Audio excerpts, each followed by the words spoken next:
Ok, c'est bon. Je vais commencer par faire un petit mot avant de commencer la conférence pour introduire un petit peu. Déjà, bonsoir à tous et à toutes. Pour me présenter, je m'appelle Manon et je suis la présidente de Prism. Je voudrais d'abord remercier les personnes présentes à cette première conférence de notre semaine de sensibilisation.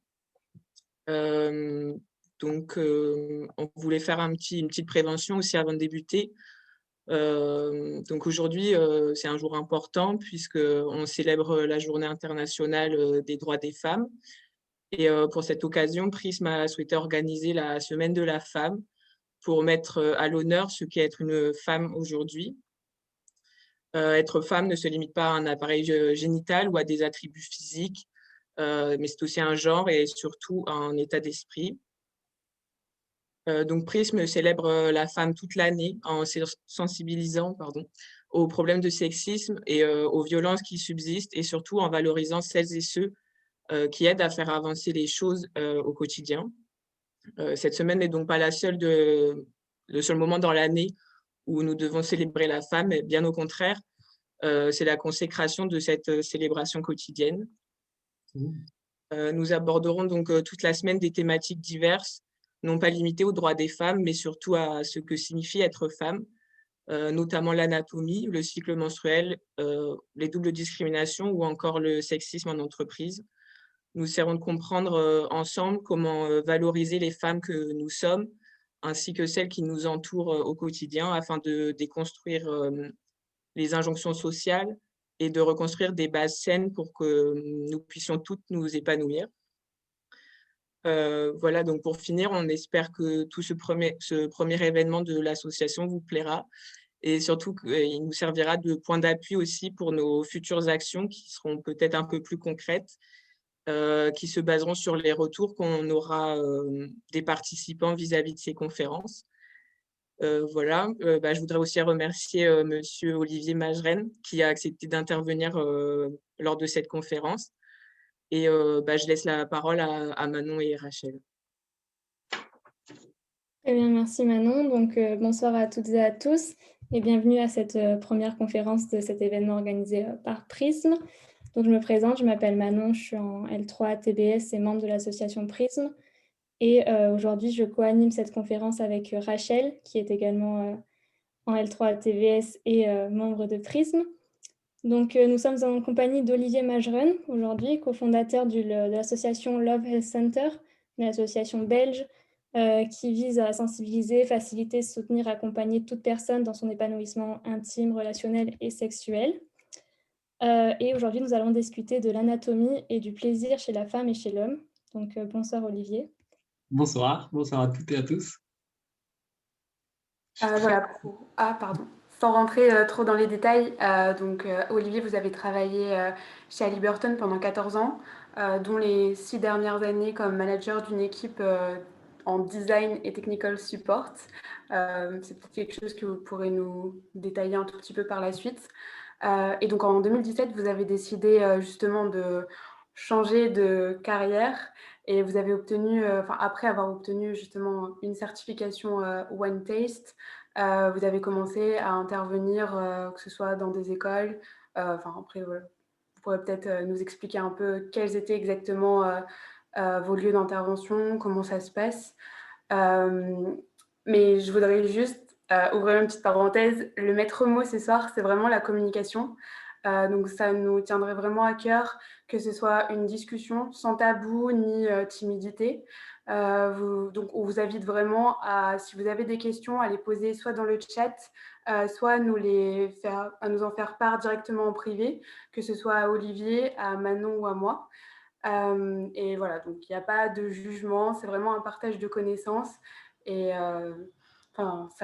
c'est ce qu'on veut ce soir et ce qui nous ferait plaisir qu'il y ait lieu en tout cas. Voilà.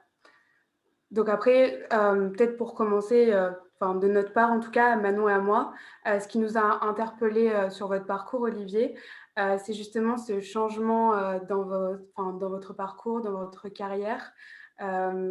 Pourquoi ce changement de vocation? Et on ne s'attend pas forcément en fait à ce qu'un homme soit là ce soir pour nous parler justement du vagin. Donc, comment est-ce que vous expliqueriez ça avec vos mots? Merci. Oui, enchanté. Bien, alors comment j'y suis venu à devenir éducateur sexuel dans les écoles à Bruxelles, également coach de vie et sexologue, simplement par passion, en fait, à la fois aussi par intime conviction qu'il y a tellement de choses à faire dans le domaine de la sexualité, il y a tellement de peu de personnes qui en parlent, que je me suis dit, bon, ok, si je ne le fais pas, qui va le faire? Façon de parler, il y en a plein qui sont actifs, mais je me suis dit, j'ai ma manière propre de le faire, j'y prends beaucoup de plaisir. En parallèle de mon métier d'ingénieur, j'étais responsable d'un bureau d'études dans le forage pétrolier. J'ai simplement continué à m'instruire sur la sexualité depuis toujours. Simplement, j'ai commencé ma vie personnelle, et je le dis dans mes podcasts. Avec All Level Center, on a déjà fait 19 podcasts sur le thème de la sexualité. Donc, j'en parle là plus en détail, mais c'est vrai que j'étais directement dans ma vie en connexion quelque part avec ma sexualité, dans la mesure où malheureusement, voilà, j'ai souffert d'énurésie de mes 4 à 18 ans. Donc, l'énurésie, c'est faire pipi au lit. Donc, c'est clairement, ça m'a connecté en permanence entre comment fonctionne le corps, comment fonctionne l'esprit, quel est le lien entre les deux. Et puis finalement, la chance sur mon parcours, c'est que j'ai vécu des superbes orgasmes. Et donc réellement, pour être honnête avec vous toutes et vous tous, ce qui m'anime vraiment, c'est cette joie d'avoir, enfin voilà, de toucher au plaisir intense d'orgasme. Et je me dis, comment ça se fait qu'il n'y a aucun adulte qui en parle? On vit la vie de tous les jours comme si c'était pas grave, ou enfin où c'était pas d'importance. Et en même temps, tout le monde s'intéresse à la sexualité, on nous informe pas. Et moi, je me suis dit, mais j'ai tout découvert dans les livres. Et je me suis dit, bon, ok, il faut y aller, quoi. Sinon, si tous les adultes sont mal à l'aise pour en parler, on n'avancera pas. Et donc, fort en fait de cette passion et de ces expériences personnelles et de curiosité envers les autres, je me sens vraiment à l'aise d'en parler. Je me suis dit, bah, allons-y, quoi. Il faut foncer. Et je me sens vraiment à l'aise parce qu'en tant qu'ingénieur, en tant que scientifique, mais voilà, je remets en permanence ma vision du monde à jour. Donc, j'apprends, je découvre, je lis, j'étudie, et puis je teste, j'expérimente, je questionne les gens, et puis je réévalue en fait mes connaissances en permanence et j'avance. Et d'ailleurs, je vous invite toutes et tous aujourd'hui en fait à se considérer comme si j'étais dans un salon avec vous. Je pense qu'on n'est déjà pas énormément, mais même si on était beaucoup, on pourrait être intimement opposés dans un théâtre à Bruxelles ou j'en sais rien ailleurs, et de se dire voilà, on est entre amis, il y a juste nous. Et si on pouvait avoir le temps de poser des questions à un sexologue ou quelqu'un qui est passionné, qu'est-ce qu'on a envie de lui poser comme question? Moi, toute ma démarche part de curiosité et d'expérience. Donc, voilà, inspirez-moi de vos questions parce qu'en fait, c'est comme ça que j'enrichis à chaque fois un petit peu mes conférences, mes ateliers, mes animations. Voilà, c'est cette co-création en permanence. Et donc, sentez-vous vraiment libre d'intervenir. Mon intention, c'est que vous vous sentez bien, que vous appreniez des choses, que vous soyez curieuse, curieux, et que vous appreniez à peut-être mieux vous apprécier. Alors, je ne sais pas ici si on fait une petite évaluation, si vous mettiez sur une échelle de 0 à 10, quel est votre bien-être dans votre sexualité personnelle. Vous pouvez peut-être vous faire ce chiffre dans votre tête, vous pouvez aussi le partager, mais de se demander, tiens, où est-ce que j'en suis? Est-ce que je suis vraiment épanouie, heureuse et bien? Et puis, on pourra peut-être réévaluer aussi dans les connaissances que vous aurez peut-être pu apprendre ici lors de cette soirée, comment ça a progressé. Moi, j'espère qu'effectivement, à la fin, vous allez me dire, ah oui, j'ai appris des choses, ou je me sens mieux, ou je vais tester ceci, ou bien ça me parle, ou bien ça, je ne savais pas, je me sens mieux avec moi-même. Voilà, ça, c'est mon intention, c'est de s'amuser. Soyez généreux avec vos questions et je pourrai être généreux avec mes réponses. Voilà, tout simplement. Alors, la deuxième partie de la question, c'était concernant la légitimité en tant qu'homme de parler de cette thématique. Mais ma réponse, elle est un peu simple, mais on est tous légitimes pour parler de sexualité, puisqu'on a tous une vie sexuelle différente, on a tous une approche, une expérience qui n'est même pas comparable, en fait. Donc, voilà, soyons juste curieux à partager. D'une certaine manière, c'est assez marrant, parce que si on prend quelques éléments comme ça dans nos vies sexuelles de manière générale, ben, je dirais que quelque part, il y a peu d'hommes, par exemple, qui voient les hommes dans les vestiaires sportifs ou autres, ils se voient nus en général, mais pas en érection, par exemple. Donc, on a une certaine vision des autres, mais en état non excité. On ne voit pas le sexe des autres en érection générale, à moins d'avoir des personnes qui pratiquent effectivement le sexe à plusieurs, à plus que deux personnes en général, où ou homosexuels ou autres, mais en général, c'est rare qu'on ait vraiment une connaissance à ce niveau-là, tout comme les femmes n'ont peut-être pas, elles ont peut-être eu plusieurs partenaires masculins et ont peut-être plus de curiosité, mais n'ont jamais vu un sexe féminin autre que le leur, potentiellement. Il y a beaucoup de femmes qui, par exemple, ne se seront jamais regardées la vulve. Donc, la vulve, c'est la partie extérieure. Donc, on est nu, c'est la partie extérieure du sexe. Si on regarde les veaux, c'est ce qu'on peut voir. Il y a peu de femmes, en fait, qui se regardent dans un miroir et qui se connaissent vraiment. Alors que si un homme est présent, lui, il le voit directement. Il a un accès qui est beaucoup plus, je dirais, simple et direct. Il a en tout cas un point de vue, bon, il a juste à se déplacer, mais c'est facile. La femme, elle doit peut-être se courber, enfin voilà, en fonction de sa flexibilité, avoir plus ou moins accès à la vision de sa vulve. Et donc, l'homme a évidemment un accès différent. Si on considère aussi les relations sexuelles, je ne sais pas, en fonction de l'expérience de chacun, hein, enfin, l'âge de la première relation sexuelle en Belgique et en France, en moyenne, c'est 17 ans et demi. Mais bon, il y en a qui commencent à 11 ans et d'autres qui commencent à 24 ans. Donc, voilà, cette moyenne, elle est toute relative. Mais simplement, en tant qu'homme, simplement qu'on joue avec le sexe d'une femme, ben, en fait, on en a déjà une expérience assez étendue, en fait. Parce que rien qu'avec nos doigts, ben, moi, personnellement, par exemple, bon, soyons soft, l'idée, c'est d'y aller, mais je parle vrai quand même, parce qu'on est tous des adultes là, je pense, et c'est important de se parler vrai. Si on ne le fait pas ici, je ne sais pas où est-ce qu'on pourra le faire, mais si on considère voilà, que l'homme joue avec sa partenaire et que on met son doigt à l'intérieur du vagin, on peut sentir sa texture, comment ça varie, ce qui s'y passe, les endroits qui gonflent, les endroits qui...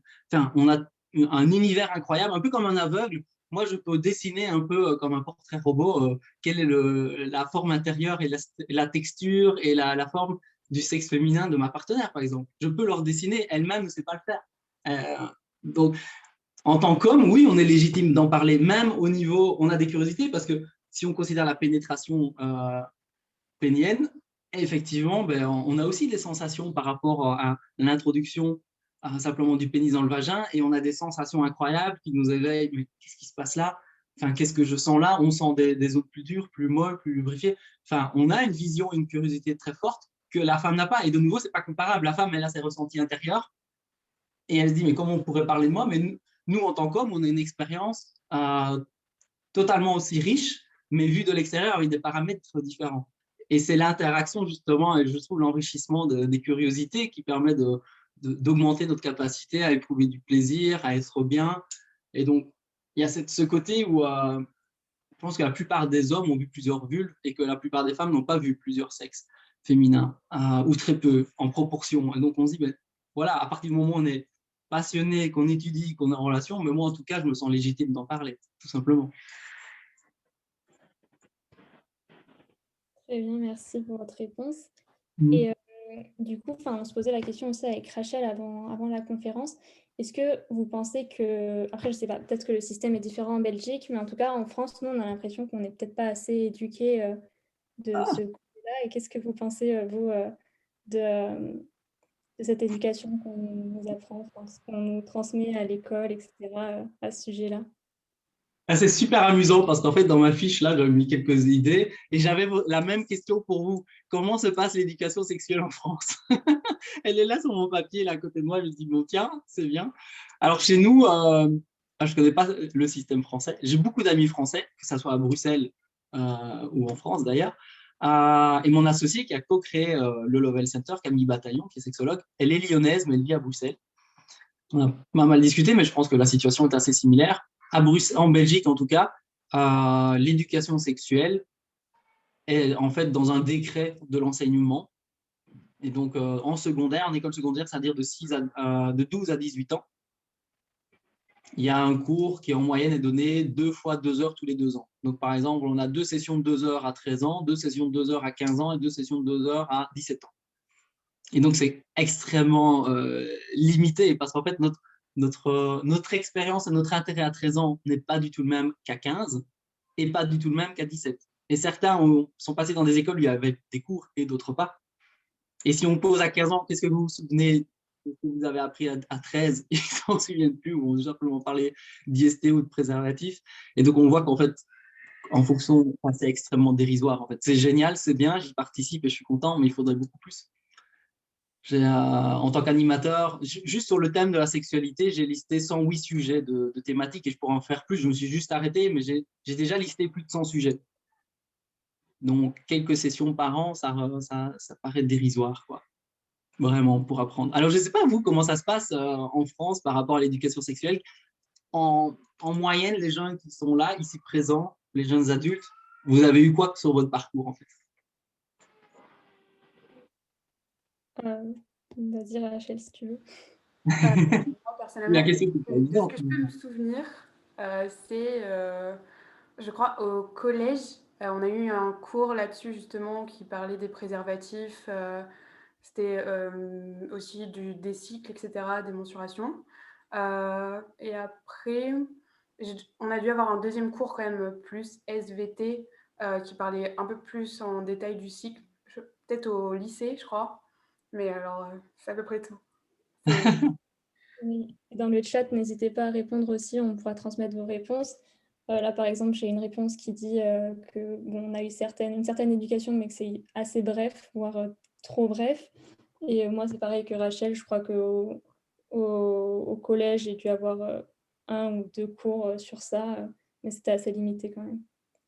Oui, donc si on prend un peu, peut-être la moyenne, c'est quelques heures en fait sur un parcours d'adolescent, de 12 ou adulte, préadulte, mais je veux dire 12-20 ans, c'est peut-être quelques heures, quoi. Allez, peut-être 4 heures, voire davantage, mais Des réponses, 2 heures de cours au collège et c'est tout.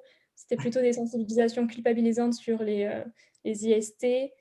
J'avais une prof féministe en première, c'était pas mal, mais pas plus de 10 heures. On a eu le planning familial au collège, mais vraiment peu. Et la personne qui a dit culpabilisante s'est reprise en disant effrayante. ouais. Mais moi, je suis super content d'être présent et que vous ayez proposé cette thématique, parce que pour moi, c'est une des plus belles portes pour parler de sexualité, parce qu'à partir du moment où on comprend un peu mieux comment on fonctionne, on peut davantage jouer, en fait, sur notre plaisir, tout simplement, notre capacité d'être présent à notre corps et de jouir de notre sexualité, quoi. Tant qu'on ne sait pas, si on a l'impression, je donne souvent l'exemple, mais c'est vrai que si on a l'impression d'avoir un marteau en main, tout ressemble à un coup, en fait.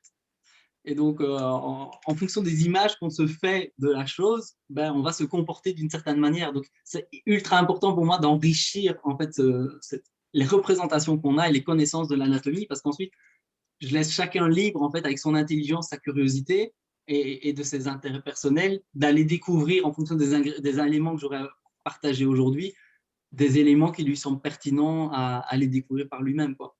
Donc moi, ce que je vous propose, c'est d'être vraiment relax, de poser des questions, parce que je pense que des moments comme ça, il n'y en a pas souvent dans la vie. C'est simple, c'est gratuit, c'est ouvert, c'est une longue période, c'est quand même 1 heure et demie de discussion, c'est quand même super cool.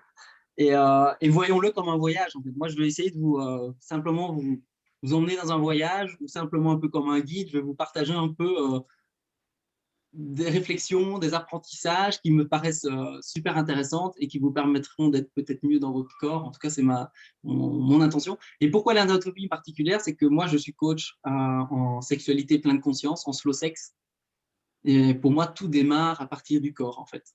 Donc, si on veut être joyeux, ça se passe dans le corps, en fait. On le veuille ou non, on a beau se dire dans la tête, ouais, je suis content. Non, en fait, ça ne se passe pas dans la tête, quoi. Si le corps exprime de la joie, la tête peut le ressentir. Et à l'inverse, si la tête est tracassée, on a des pensées, on a de la culpabilité, on est triste, ben le corps, le body language, le langage du corps, il suit et le corps présente en fait cette tristesse mentale en fait. Donc il y a un seul canal entre la tête entre l'esprit et le corps, d'où l'importance en fait de savoir en fait que pour ressentir du plaisir en sexualité, il faut être dans son corps.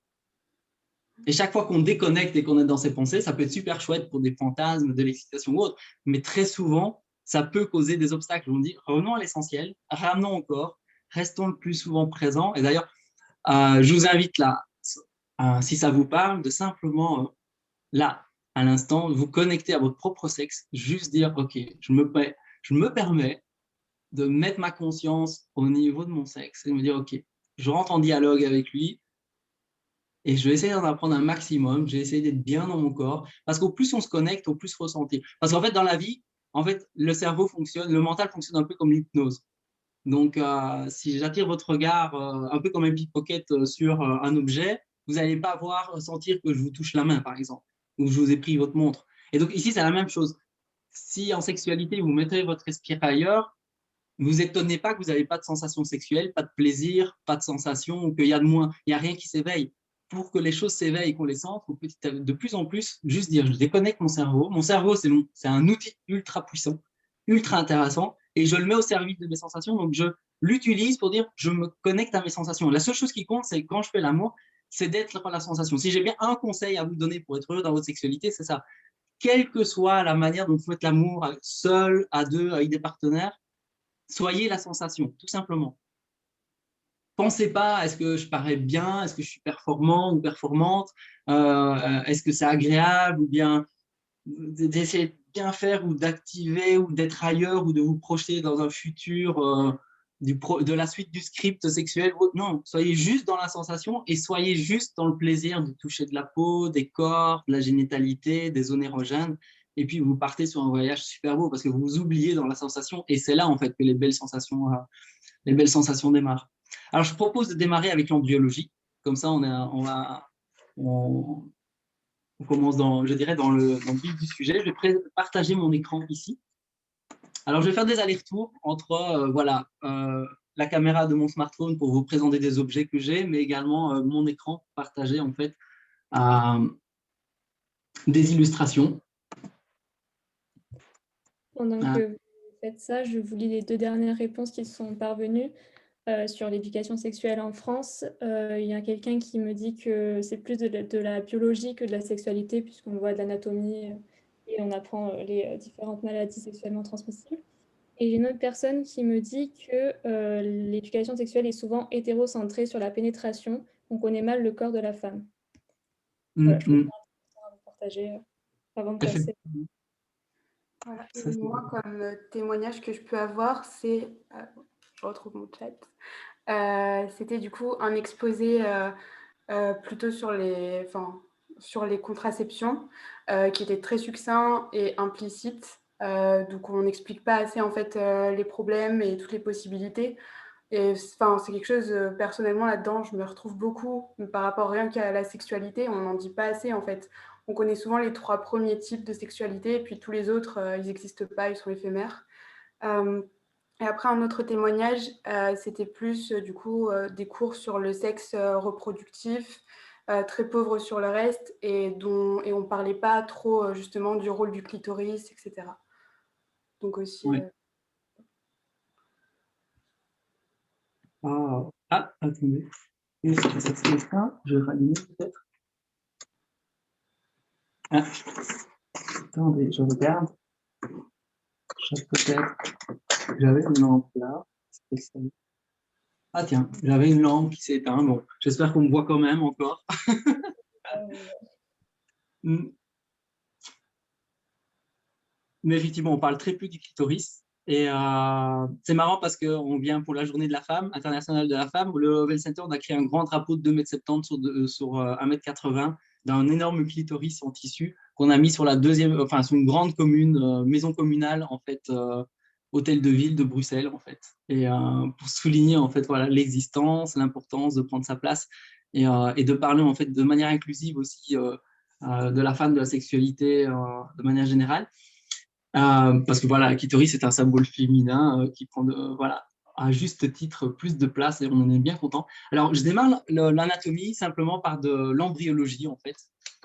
Alors, ce que vous pouvez voir ici, c'est que c'est environ à la 7e semaine de gestation. Donc, évidemment, quand il y a une fécondation d'un spermatozoïde et une ovule, il y a la gestation qui démarre. Jusqu'à la 7e semaine, il n'y a pas vraiment de différenciation entre un corps, on va dire, masculin ou féminin. C'est ce qu'on voit ici au-dessus à gauche. Et puis en 2 étapes, c'est vraiment la 7e et la 9e qui a vraiment 2 étapes majeures où il y a une différenciation qui se passe. Et on voit qu'à gauche, c'est le circuit garçon, à droite, circuit fille. Et là, c'est déjà intéressant. On voit les correspondances en fait entre les deux. Donc moi, je vous demande juste d'avoir un esprit curieux parce que c'est comme ça qu'on apprend et que l'attention reste bien présente pour avoir des questions super intéressantes. Vous voyez que là, mais ce qui est intéressant, c'est qu'en fait, on a, que ce soit le sexe masculin ou féminin, les deux ont une partie intérieure et extérieure.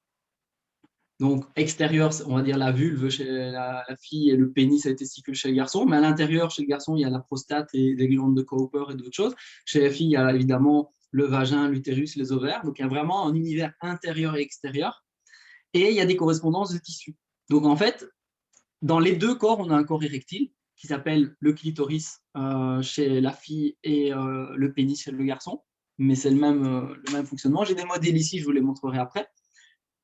On voit par exemple ici sur la photo que la peau des testicules, le scrotum, en vert, c'est devenu les grandes lèvres. En fait, donc c'est le même tissu embryonnaire à la base. Et l'intérieur de la vulve, par exemple, qui est en mauve.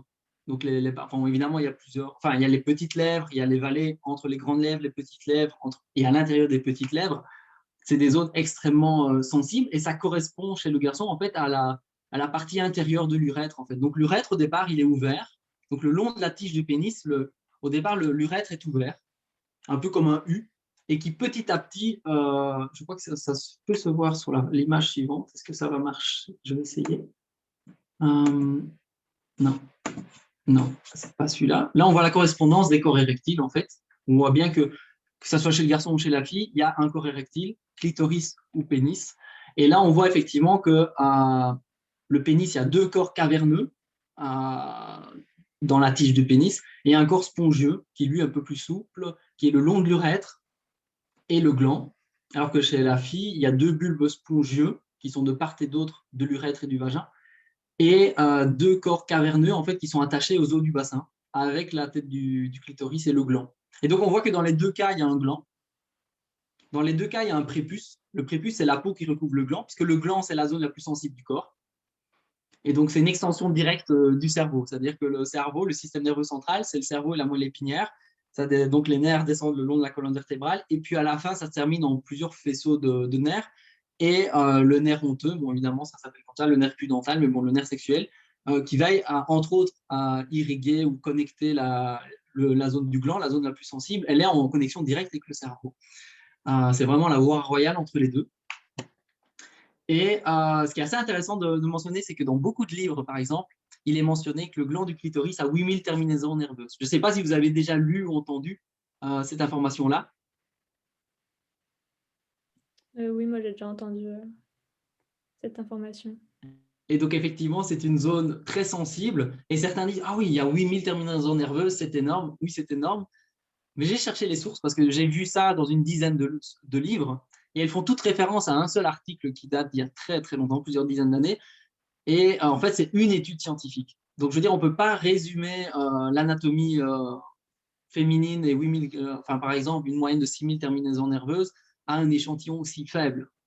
Parce qu'il faudrait, on est 7 milliards de personnes sur Terre, probablement plus de 3 milliards de femmes, il faudrait avoir un échantillon plus grand pour savoir. Donc, est-ce que le gland du clitoris est beaucoup plus sensible et innervé que le gland du pénis? J'en sais rien. Néanmoins, c'est deux zones hypersensibles. Et quand bien même il y a la même nombre de terminaisons nerveuses, le gland du pénis étant une surface plus grande, on peut effectivement vraisemblablement penser que la sensibilité est beaucoup plus grande sur le gland féminin. Néanmoins, est-ce que vous saviez qu'il y avait un prépuce sur le gland du clitoris?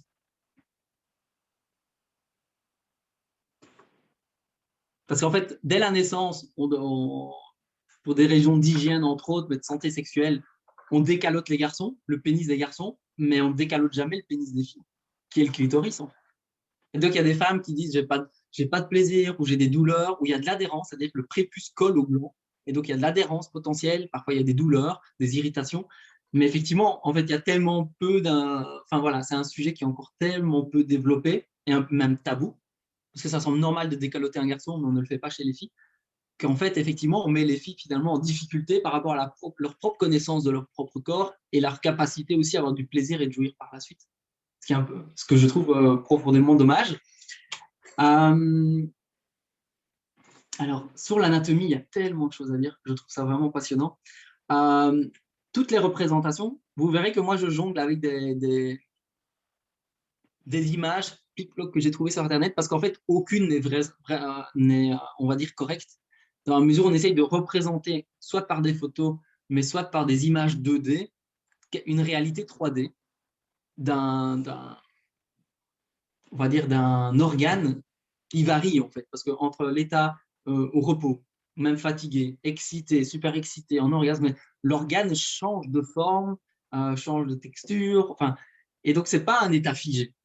Un des points souvent qu'il y a une erreur, c'est de se dire, quand on dessine un vagin, on dessine un trou. Alors qu'en fait, ça n'est pas un trou, c'est un volume potentiel, parce qu'au repos, le vagin, il est refermé sur lui-même. Donc oui, on peut insérer quelque chose dedans, mais c'est évidemment pas comparable à l'anus, mais en soi, il est fermé, on va dire, on peut le comprendre. Et s'il y a excitation, et l'excitation veut dire qu'il y a engorgement de sang, alors à ce moment-là, il va se gonfler, s'ouvrir, et il va y avoir une lubrification. Mais au départ, c'est un volume fermé. Donc déjà là, la plupart des représentations sont fausses. Ensuite, on voit quelque chose en deux dimensions, et souvent à des proportions complètement dérisoires. Si on prend, par exemple, je vais prendre une image ici. Je ne sais pas si vous avez, j'imagine, vous avez déjà vu des stérilets. Juste pour vous donner une... Alors, je vais peut-être reprendre une image, en fait, d'abord de l'appareil génital tel qu'il est représenté en général. Il y a des illustrations qui sont très bien faites. Je vais prendre celle-ci, par exemple. Alors, à chaque fois, évidemment, il faut que je repartage mon écran. Si je prends celle-ci. Oui, là, c'est pour des illustrations diverses, mais en général, on voit la vulve devant, on voit le vagin qui est ouvert, on voit derrière le vagin juste l'interface, le col de l'utérus, puis on voit l'utérus ici au milieu, avec les deux trompes de Fallope de chaque côté, et puis les ovaires. Et les ovaires, elles pendent, en fait, elles flottent un peu dans l'abdomen. Et ça aussi, c'est quelque chose que la science n'a pas encore tout à fait compris, c'est que les ovaires, elles flottent un petit peu comme ça. Et puis, c'est au moment de l'ovulation que le pavillon, qui est ici à gauche, et l'ovule viennent. C'est comme s'ils venaient s'aspirer l'un l'autre, et l'ovule vient à la rencontre du pavillon pour simplement déposer une ovule qui va faire son chemin. D'ailleurs, la fécondation, s'il y a fécondation, le spermatozoïde, il est passé le col de l'utérus, il est passé dans l'utérus, les trompes de Fallope, la fécondation se fait à l'extrémité des trompes de Fallope, près du pavillon, et puis il redescend, ça prend quelques jours, et puis il vient se nidifier, si tout va bien, dans l'utérus, où là, l'embryon va grandir. Mais donc, ça se passe là-dessus. Mais ça, par exemple, on ne sait toujours pas expliquer pourquoi l'ovaire, il flotte comme ça, et puis subitement, il vient être aspiré par le, le pavillon, et puis il y a un passage de vue. Ça reste aussi une énigme. Et puis, c'est une ovaire qui ovule un mois, et normalement, c'est la seconde ovaire qui ovule le mois suivant. C'est en alternance, c'est l'un puis l'autre. Il y a des femmes qui sentent bien les douleurs ou les tensions et qu'elles savent dire si c'est la gauche ou la droite qui est active en fonction des mois. Et donc, voilà, cette représentation-là, elle est intéressante, mais de nouveau, elle est en deux dimensions de quelque chose qui se passe en trois dimensions. Parce qu'en fait, déjà, le vagin n'est pas aligné à l'utérus. Et les ovaires, elles flottent un peu comme ça dans l'abdomen, dans un espace extrêmement réduit, qui est le petit bassin. Donc là, je vais peut-être passer sur une autre illustration sur mon smartphone. Voilà. Si on prend... alors, interrompez-moi autant que vous voulez. Hein. En fait, on est là en famille. Moi, j'essaie de vous donner des informations que je trouve extrêmement intéressantes. Évidemment, sans ma lumière qui s'est éteinte. Je pense que pour la plupart d'entre nous, on a bien la vision, en tout cas, des illustrations qu'on a vues précédemment. Parce que vous pouvez voir en cours, mais on n'a pas forcément plus, justement. Oui. Alors, ici, effectivement, on en parlera tout à l'heure, on voit bien que le petit bassin, donc si on considère les os du bassin, en fait, c'est creux, puisque le bébé, il va passer à travers. Donc, en fait, s'il n'y avait pas un hamac, un plancher musculaire, en fait, qui est en plusieurs couches, nos organes, ils tomberaient à terre, en fait. Donc, il y a vraiment un hamac musculaire au pied du corps qui maintient l'ensemble. Donc, le tonus musculaire, pour le plaisir, c'est hyper important. Donc, un des conseils importants également que je donne souvent, c'est de muscler votre périnée, garçon comme fille, autant que possible, aussi souvent que possible. Vous pouvez le faire quand vous voulez. Vous pouvez contracter vos muscles du périnée n'importe où, quoi. Quand vous marchez, en écoutant un cours, quand vous vous ennuyez, quand vous êtes dans une file d'attente, quand vous dansez, n'importe quand, vous pouvez le muscler et ça va de toute façon augmenter vos sensations corporelle, mais également la détente, j'en parlerai tout à l'heure. Ici, on voit, évidemment, c'est toujours des représentations en 2D. C'est dommage que ma lumière... Elle s'est éteinte, hein, parce qu'elle c'était bien pratique. Comment je pourrais faire? J'espère que ça se voit quand même, en fait. Ouais, peut-être comme ça. Où là, on voit effectivement la position, en fait, du clitoris, où les deux branches latérales, en fait, sont attachées aux os pelviens. Voilà, aux os du bassin, en fait, plutôt. Et les deux bulbes du clitoris qui sont de part et d'autre, en fait, à la fois de l'urètre et du vagin. Donc, le trou de l'urètre et du vagin sont entre les bulbes du clitoris. Donc, au sommet, il y a le gland du clitoris. En dessous du clitoris, il y a l'urètre, le trou par lequel on fait pipi, qui est connecté à la vessie, qui est 3-4 cm derrière, caché derrière le pubis, l'os pubien, et puis le vagin qui est juste en dessous.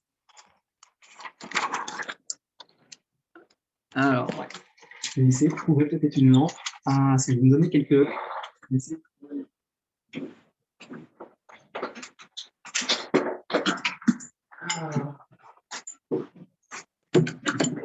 Je me débrouille autrement pour pouvoir s'adapter. Ah, ça sera plus cool. Voilà. Et donc, je reprends l'image. Voilà, je pense que là, c'est beaucoup plus confortable pour tout le monde.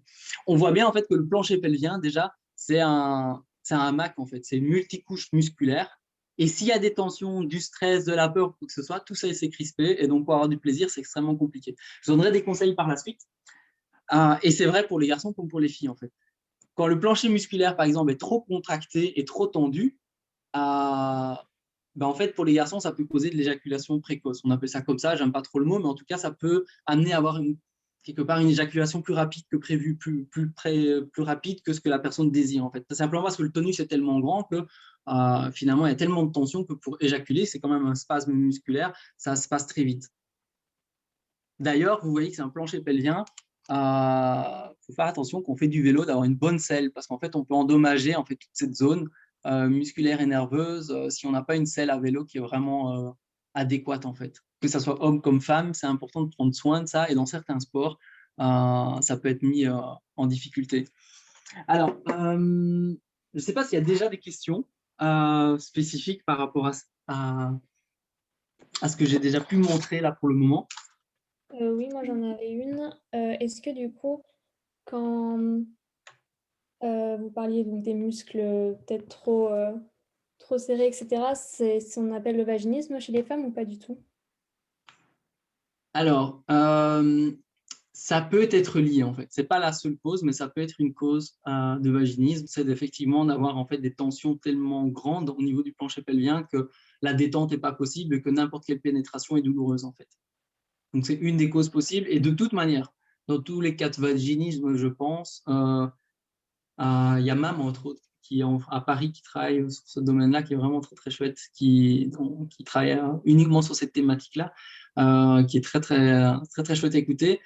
Et il y a effectivement beaucoup plus de techniques que ça, mais travailler sur son plancher pelvien est fondamental, particulièrement en vaginisme. D'un autre côté, il y a aussi parfois tout le côté mental, en fait. C'est hyper important. Je veux dire, le mental décide de ce que le corps se permet de faire, en fait. Si le corps dit non, si la tête dit non, le corps ne fera rien. Je ne sais pas si vous avez déjà vu, par exemple, un déni de grossesse. C'est extrêmement incroyable comme situation. C'est qu'il y a des personnes, des filles qui peuvent être enceintes et personne ne le remarque autour d'elles. Personne. Parce que la tête ne peut pas concevoir que le corps puisse être enceinte. C'est pas que la fille ne veut pas y croire, c'est juste que pour elle, c'est même pas possible, c'est pas imaginable. Et à ce moment-là, le corps ne démontre pas, dans certains cas, les formes de grossesse. Et quand la personne prend conscience de ça, le corps se détend et le ventre prend forme et on voit le ventre d'une femme enceinte. Donc, une de mes premières activités en planning familial, en accueil, ça a été un déni de grossesse. Et donc, il y a une fille, je crois qu'elle avait 15 ans environ, elle était aussi svelte que moi, elle rentre, comme si de rien n'était. Et puis, on a eu 40 minutes de discussion, elle sort et elle avait un ventre hyper gros. En 40 minutes de discussion, elle a pris conscience, elle s'est dit, mais oui, en fait, je suis enceinte. Pour elle, non, elle avait ses règles, tous les paramètres étaient ouverts, tout allait bien, je suis pas enceinte, mais en fait, non, elle était enceinte. Et elle est ressortie avec un ventre, mais qui exprimait, il était énorme, quoi. Et toutes les personnes à l'accueil qui l'ont vu sortir se sont dit, attends, elle est rentrée toute mince, elle ressort avec un ventre énorme. Et donc, c'est d'où la puissance du mental, quoi. Et donc, en vaginisme, entre autres, c'est vrai que le mental est extrêmement fort, s'il y a des peurs, des angoisses ou des mémoires quelconques qui font qu'on n'arrive pas à se laisser aller, effectivement, ça peut poser des problèmes assez importants, quoi. Et ce n'est pas la faute d'aucun des deux, finalement, c'est d'aucun partenaire, en fait. Ce n'est pas une maladresse ni quoi que ce soit, c'est juste quelque chose où il faut aller mettre de la conscience, aller comprendre ce qui se passe. Ça peut être un problème anatomique, physiologique, mais ça peut être aussi psychologique. Enfin, tout dépend de comment tout ça est arrivé. Et en décortiquant, en général, on peut avancer. Alors, si on prend, ben voilà, là, j'ai un petit modèle de clitoris qui est assez sympa. Et celui-là est beaucoup plus réaliste, parce que, par exemple, celui-ci, il est en plastique. Ça fait un peu porte-manteau d'ailleurs, hein. On pourrait s'amuser avec des personnes qui m'ont. Mais ça, c'est en plastique, alors qu'en réalité, ben, c'est plutôt un corps spongieux, en fait, vous voyez. Les branches ici sont connectées aux os du bassin, donc en fait, les deux branches extérieures, on ne sait même pas les toucher. Mais par contre, comme l'urètre est ici au milieu et le vagin juste en dessous, ben, simplement par pénétration d'un doigt au niveau du vagin, enfin, la fille, mais également le garçon ou le partenaire, il peut sentir ses bulbes latéraux gonflés. Au fur et à mesure de l'excitation, au début et à la fin, on peut sentir ces zones en fait latérales. Donc si on est curieux, qu'on connaît comment fonctionne notre anatomie, on peut savoir comment ça fonctionne.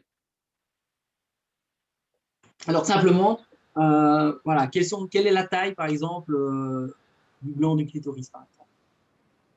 Vous avez une idée? Personnellement, je sais pas. Je sais que du coup, je crois que ça se comptait quand même en centimètres. Il y a quelqu'un une fois qui dit excité, en 9 tout cas. cm dans les messages. 9, 1 cm, 1 cm max. Alors moi je parle du gland, hein. Je parle vraiment de l'extrémité.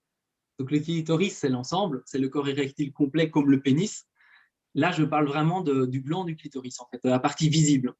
Enfin pour autant qu'on décalote et que on soulève le prépuce et qu'on voit le gland. Évidemment, avant érection, parce qu'avec érection, même si c'est un corps caverneux et qu'il ne bouge pas énormément, néanmoins, il se gorge de sang, il change un peu.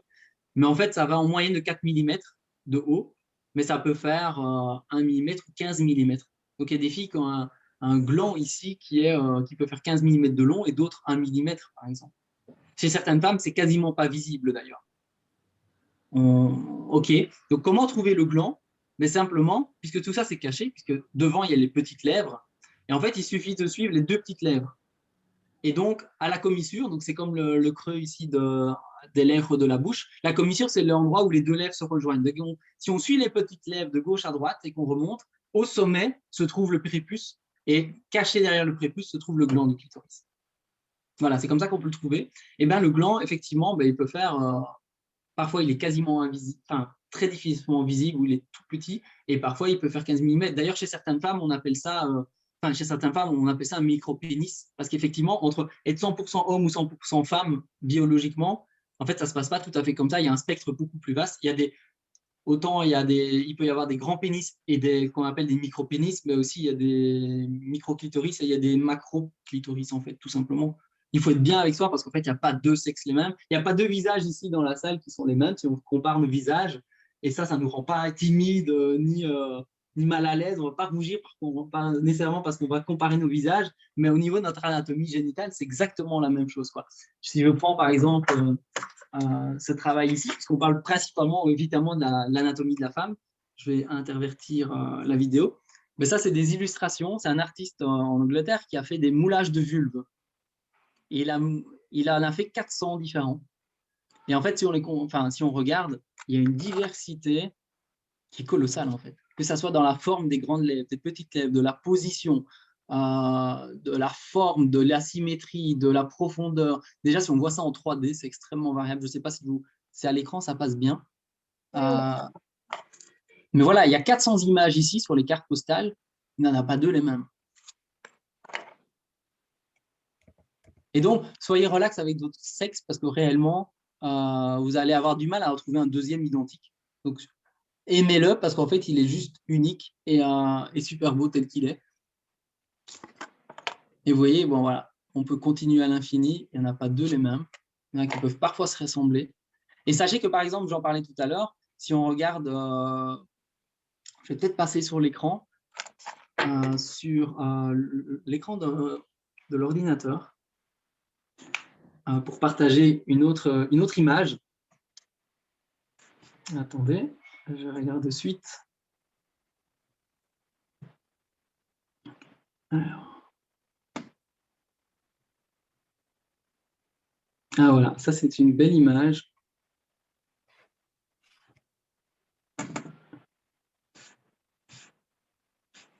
Donc effectivement, je m'inspire de beaucoup d'illustrations que je trouve sur Internet parce qu'elles sont toutes super chouettes, elles sont juste différentes. Voilà, ici si on prend la vulve et qu'on écarte les petites lèvres, on voit ceci et donc on voit le gland du clitoris ici au-dessus, donc à la commissure des petites lèvres. Je ne sais pas si on voit ma souris. Est-ce qu'on voit ma souris à l'écran? On la voit. Ok. Ici au milieu, c'est l'urètre. Et donc l'urètre, c'est un canal assez court puisqu'il fait en moyenne chez la femme 4 cm de long puisqu'il est connecté à la vessie qui est juste derrière, l'os pubien. Et puis il y a le vagin ici. Bon là, il le dessine super ouvert, donc méga super excité. Et quand bien même, ça ne correspond pas à toutes les femmes, c'est assez particulier. Mais ils ouvrent pour bien voir en fait. Et puis il y a l'anus qui se trouve plus bas. Eh bien, vous voyez que par exemple, déjà la longueur de la vulve, mais chez certaines femmes, elle est très courte, ça peut faire 6-7 cm. Pour d'autres, ça peut faire 10, 15, même plus. La vulve est plus ou moins haut vers l'os pubien, plus ou moins basse. Donc, il y a des femmes qui ont la vulve qui est beaucoup plus orientée vers le bas, dans l'entrejambe, entre les jambes.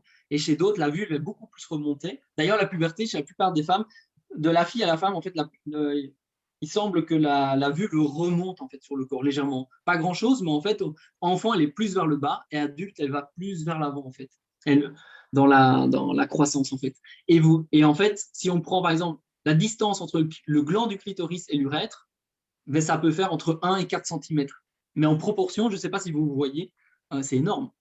1 à 4 cm entre la distance du gland et l'urètre. Et la même chose entre l'urètre et le vagin, il peut y avoir aussi en moyenne 1 à 4 cm de distance. On voit bien que si on compare tout ça, ça fait quand même beaucoup de paramètres et qu'en fait, on est tous extrêmement différents. Ce qui est intéressant aussi, c'est qu'on parlait du clitoris, on parlait de 7-11 cm, oui, si on prend les branches caverneuses font 11 cm, grosso modo, mais ça, c'est attaché aux os, on ne le voit pas, c'est derrière, et les bulbes peuvent faire environ 7 cm, 4 à 7 cm, en fonction qu'ils soient en érection ou pas, donc c'est très variable, hein, c'est juste des ordres de grandeur. Ça permet de mettre, je dirais, mettre des proportions correctes en fait sur ces dessins. Ensuite, si on prend la taille de l'utérus, quelle est la taille de l'utérus d'après vous?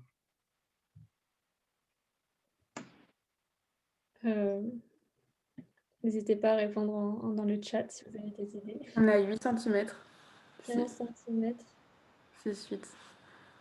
Oui. Alors ça serait plutôt en fait la taille du vagin en fait. Au repos, le vagin fait 7 à 10 cm. Et en érection, donc c'est pas grand hein, si vous prenez la taille de votre doigt ou quoi, 7 à 10 cm, 7 cm, vous voyez, c'est pas très grand en fait au repos. Et en érection, ça fait 10 à 13 en fait, c'est 10, 13. En fait, c'est la taille moyenne d'un pénis en érection, c'est 13 cm, entre 13 et 14. Donc, il y en a qui peuvent faire beaucoup plus, il y en a qui peuvent faire 22 cm. Enfin, il y a aussi des pénis qui en font 7. Mais en moyenne, un pénis en érection fait 13 cm, tout autant que le vagin en érection fait environ 10, 13 cm. Alors, j'ai une image, attendez, je la cherche à l'instant, puis je la partage à l'écran. Une bonne référence, en fait, pour avoir des proportions de la taille du vagin, c'est justement de prendre un stérilet. Alors, j'avais une image de stérilet, attends, je dois la rechercher, elle est là, je l'ai justement collectée tout à l'heure. Alors, je vais essayer de la retrouver. Et c'est très explicite, c'est ça qui est intéressant, quand on croise toutes les informations, on se rend compte à quel point, en fait, les proportions qu'on se fait, en fait, sont énormes.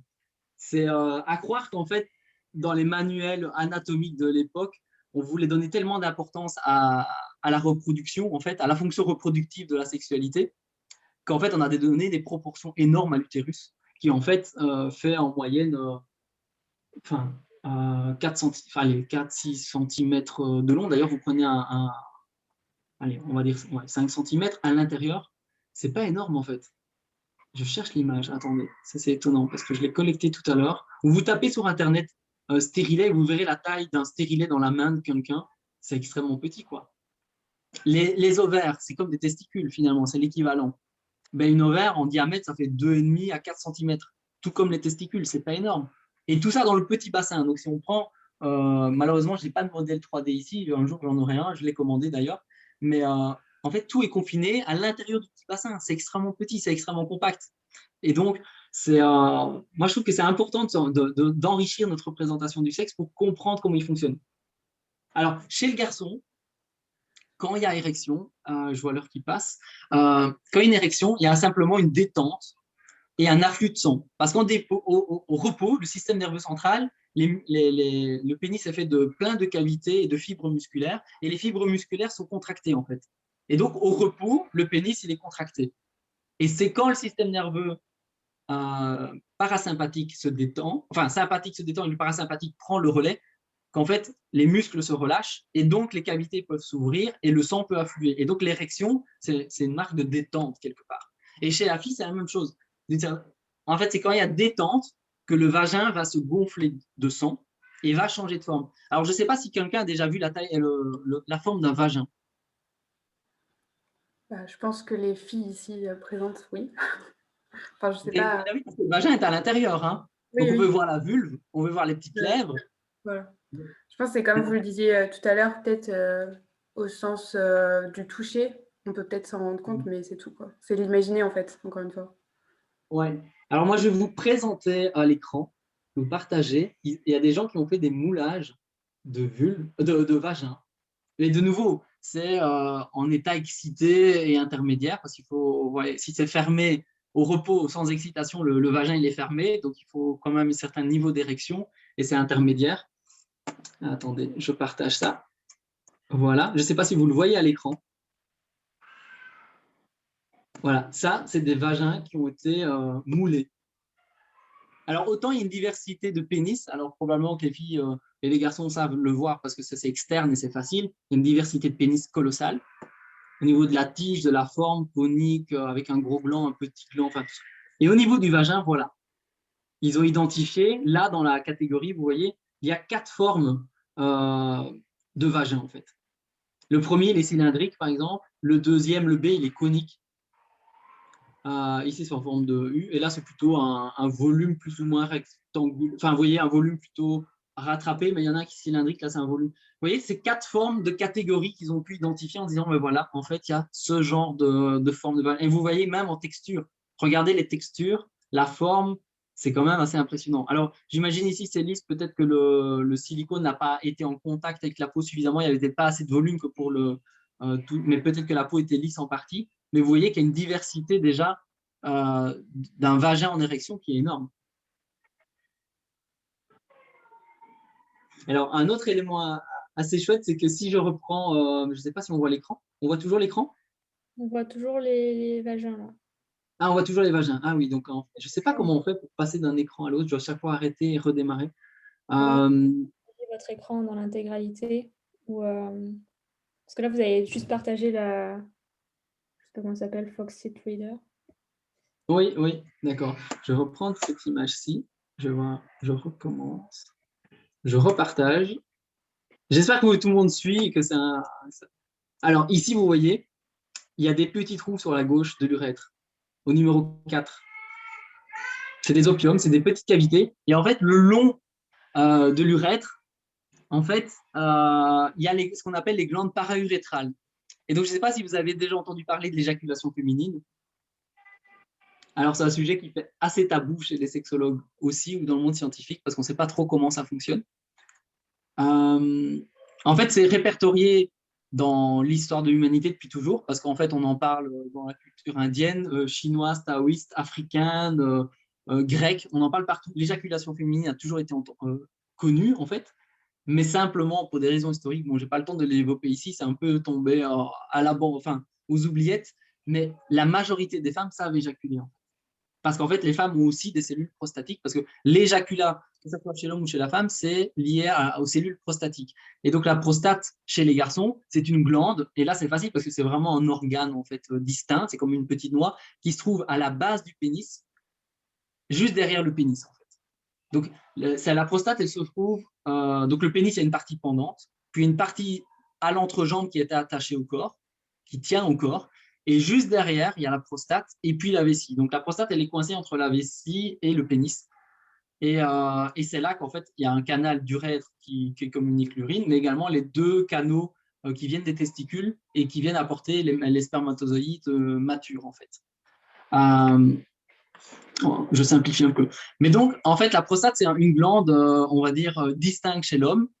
Mais en fait, les cellules prostatiques existent chez la femme et elles causent l'éjaculation également. Mais c'est pas c'est diffus en fait dans une zone un peu spongieuse qui est tout autour en fait de l'urètre. Donc, c'est-à-dire que si on imagine l'urètre, mais tout autour, il y a une zone spongieuse dans laquelle il y a des cellules prostatiques. Alors, plus ou moins suivant les femmes, plus ou moins en quantité ou moins.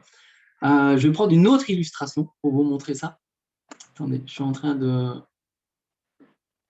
rechercher cette information-là dans un autre document. Parce que vous voyez, en sexualité, il faut naviguer entre énormément de documentation différentes parce qu'en fait, il y a très peu de documentation qui sont complètes et il y a tellement de choses à dire qu'on ne sait pas nécessairement représenter tout.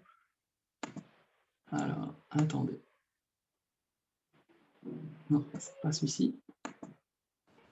Et une question, ce serait, est-ce que du coup, l'éjaculat, au final, quand il est de façon excessive, peut-être, enfin, chez certaines personnes, ça correspond à ce qu'on peut appeler, par exemple, les femmes fontaines. Parce que je sais que ça, par exemple, il y a beaucoup de tabous autour de la sexualité, mais il y a beaucoup aussi de fantasmes, etc. Là-dessus, je crois, en tout cas. Oui, tout à fait. Mais c'est ça, en fait. On appelle ça également les femmes fontaines. En anglais, il y a le nom skirting. Alors, il y a des scientifiques qui s'amusent à... Enfin, moi, je n'y vois pas de... Ça peut être intéressant, mais je trouve que ce n'est pas nécessairement pertinent de considérer que c'est un petit éjaculat, un grand éjaculat. Alors, c'est peut-être un skirting ou une grosse éjaculation ou une femme fontaine. Pour moi, ça n'a pas d'importance, en fait. Il y a vraiment une émission de fluide, en fait, prostatique, avec des enzymes prostatiques, qui est plus ou moins abondant. D'ailleurs, une des questions que j'ai c'est est-ce qu'après avoir fait l'amour aux femmes, est-ce que vous avez souvent tendance à les faire uriner ensuite? Parce que pour beaucoup de femmes, après avoir fait l'amour, il y en a qui ont envie d'aller uriner. Et en fait, simplement, c'est probablement qu'il y a une stimulation, qu'en fait, il y a une production de liquide prostatique qui s'est accumulée dans la vessie et ensuite, parce qu'il n'y a pas la connaissance, la stimulation adéquate, le lâcher-prise, et voilà, il faut à la fois le stimuli adéquat et la connaissance de son corps, il n'y a pas eu éjaculation, mais il y a eu production. Et ensuite, la femme va aux toilettes uriner. Mais en fait, ce n'est pas de l'urine. Si on analyse, il y a peut-être un peu d'urine si la vessie n'était pas vide, mais c'est principalement du liquide prostatique, par exemple. Donc, pour certaines femmes qui vont naturellement et en quantité uriner après avoir fait l'amour, avec pénétration, c'est très probable en fait qu'elles ont un potentiel d'éjaculation assez, en tout cas, assez facile ou disponible, mais qui n'est pas encore expérimenté, en fait. Là, pour les toilettes, on répond systématiquement toujours après un rapport. Oui, Ouais. oui. Honnêtement, de mon point de vue de sexologue et des recherches que j'ai faites sur le sujet, c'est très probablement que vous pourriez éjaculer, mais vous n'avez pas appris et nécessairement, vous ne savez pas comment ça fonctionne et en fait, il suffirait d'avoir le bon stimuli pour y arriver. Mais au lieu d'aller uriner après, vous pourriez déclencher l'éjaculation. Alors pour certaines femmes, c'est comme pour l'éjaculation d'un homme, ça peut être extrêmement jouissif. Alors je suis un peu, j'avais prévu plein de choses. Hein. Voilà, en fait, c'est un sujet sans fin, sans fin, sans fin. Donc je veux dire, en soi, c'est un... Dans le chat, Olivier, quelqu'un qui me demande pourquoi en galère, c'est compliqué d'uriner après l'amour alors? Pour les hommes ou pour les femmes? A priori, pour les femmes. Difficile, mais ça dépend. Est-ce qu'on a besoin ou pas? Je me questionne sur la notion de difficulté en fait dans ce cas-ci. Attendez, j'ai arrêté de partager mon écran. C'est quoi être difficile d'uriner? Parce que je dois ou je dois pas, mais difficile, par exemple, c'est vrai que chez les hommes, alors à la sortie en fait de la vessie, il y a la prostate. Et la prostate, de part et d'autre, à l'entrée et à la sortie, il y a deux sphincters, c'est-à-dire des muscles annulaires. Et donc, il y a un muscle annulaire à la sortie de la vessie, avant la prostate, et un muscle annulaire à la sortie de la prostate. Et celui à la sortie de la vessie, il n'est pas contrôlable. C'est le système nerveux central, le système végétatif, comme celui qui permet de faire battre le cœur ou la digestion, tout ce qu'on veut, les mouvements qui se font naturellement dans le corps. On ne peut pas le contrôler. Et lui, en fait, quand on éjacule chez l'homme, au lieu d'avoir une éjaculation rétrograde, parce que si le sphincter vers la vessie était ouvert, on éjaculerait vers la vessie. Et ça arrive chez certains hommes, s'il y a une défectuosité du muscle qui est affaibli, par exemple. Mais s'il fonctionne bien, cet anneau, ce muscle annulaire à la vessie se ferme et le deuxième s'ouvre, celui à la sortie de la prostate s'ouvre. Et on éjacule vers l'extérieur. Et donc, c'est très probable aussi que certaines femmes, par habitude de se retenir ou par manque de musculation ou autre, elles éjaculent de manière rétrograde dans la vessie et ensuite urinent par la suite. Mais la difficulté d'uriner, ben chez l'homme, enfin, chez la femme, je ne sais pas, mais en tout cas, comme ces sphincters sont en jeu, ben en tout cas, quand l'homme est en érection, il ne sait pas uriner de manière normale. C'est par spasme ou par jet, en fait. Il peut faire des jets, mais pas des jets continus, par exemple. Pour la plupart des hommes, c'est difficile de faire un jet continu. C'est par... voilà, il faut faire un petit effort musculaire pour uriner, en fait, si on est en érection. Alors que si on n'est pas en érection, ces sphincters fonctionnent de manière différente et en fait, on urine très facilement. La personne me dit « Le clitoris est gonflé chez certaines femmes, ce qui les empêche d'uriner facilement juste après le rapport. » Cette personne ne sait pas si c'est lié au clitoris ou pas, mais quand l'excitation n'est pas encore redescendue, il paraît que c'est compliqué d'uriner. Eh bien, écoutez, c'est chouette, ça enrichit. C'est la première fois que j'entends cette remarque-là. Donc, je vais me renseigner, je vais noter ça de suite parce que c'est la première fois qu'on me souligne l'hypothèse possible que, effectivement, on va dire l'érection des bulbes peut être latéraux, mais en même temps, tout ça, c'est assez flexible. Hein, ce n'est pas des muscles contraints. Maintenant, peut-être que associé à une tonicité musculaire et donc additionner le gonflement en fait des branches du clitoris plus un tonus musculaire assez fort, peut-être qu'effectivement ça peut justifier peut-être une difficulté. Mais c'est la première fois que j'entends cette hypothèse, donc je vais chercher l'information.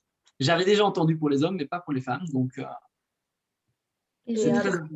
pardon, j'avais une question qui venait du fait qu'en fait, enfin moi aussi je l'ai entendu, j'avoue qu'on recommandait aux femmes d'aller uriner en fait systématiquement de toute façon après l'acte pour éviter tout ce qui peut être infection urinaire, cystite, etc.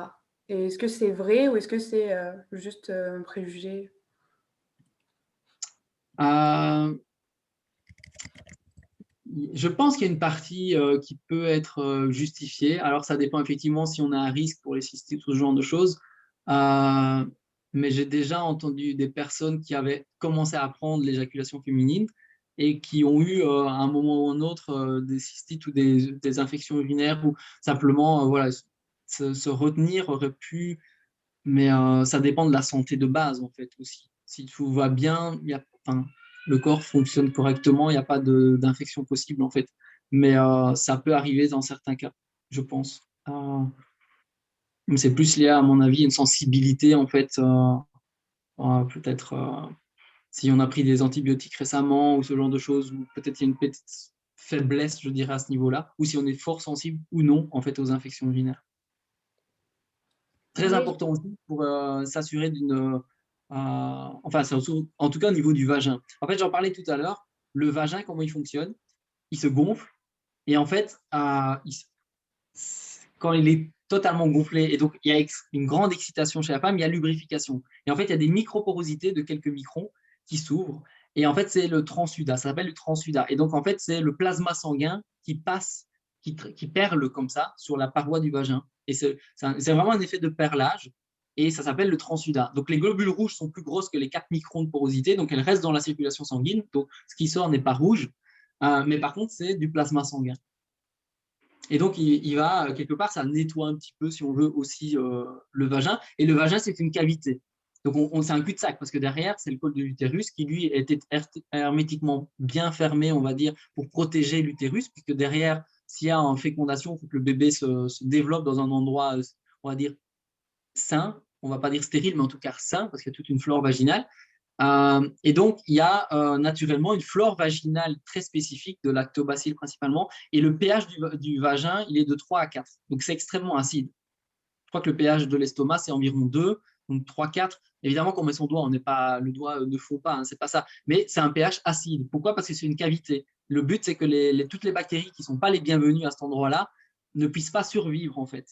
Et donc, la cavité reste saine.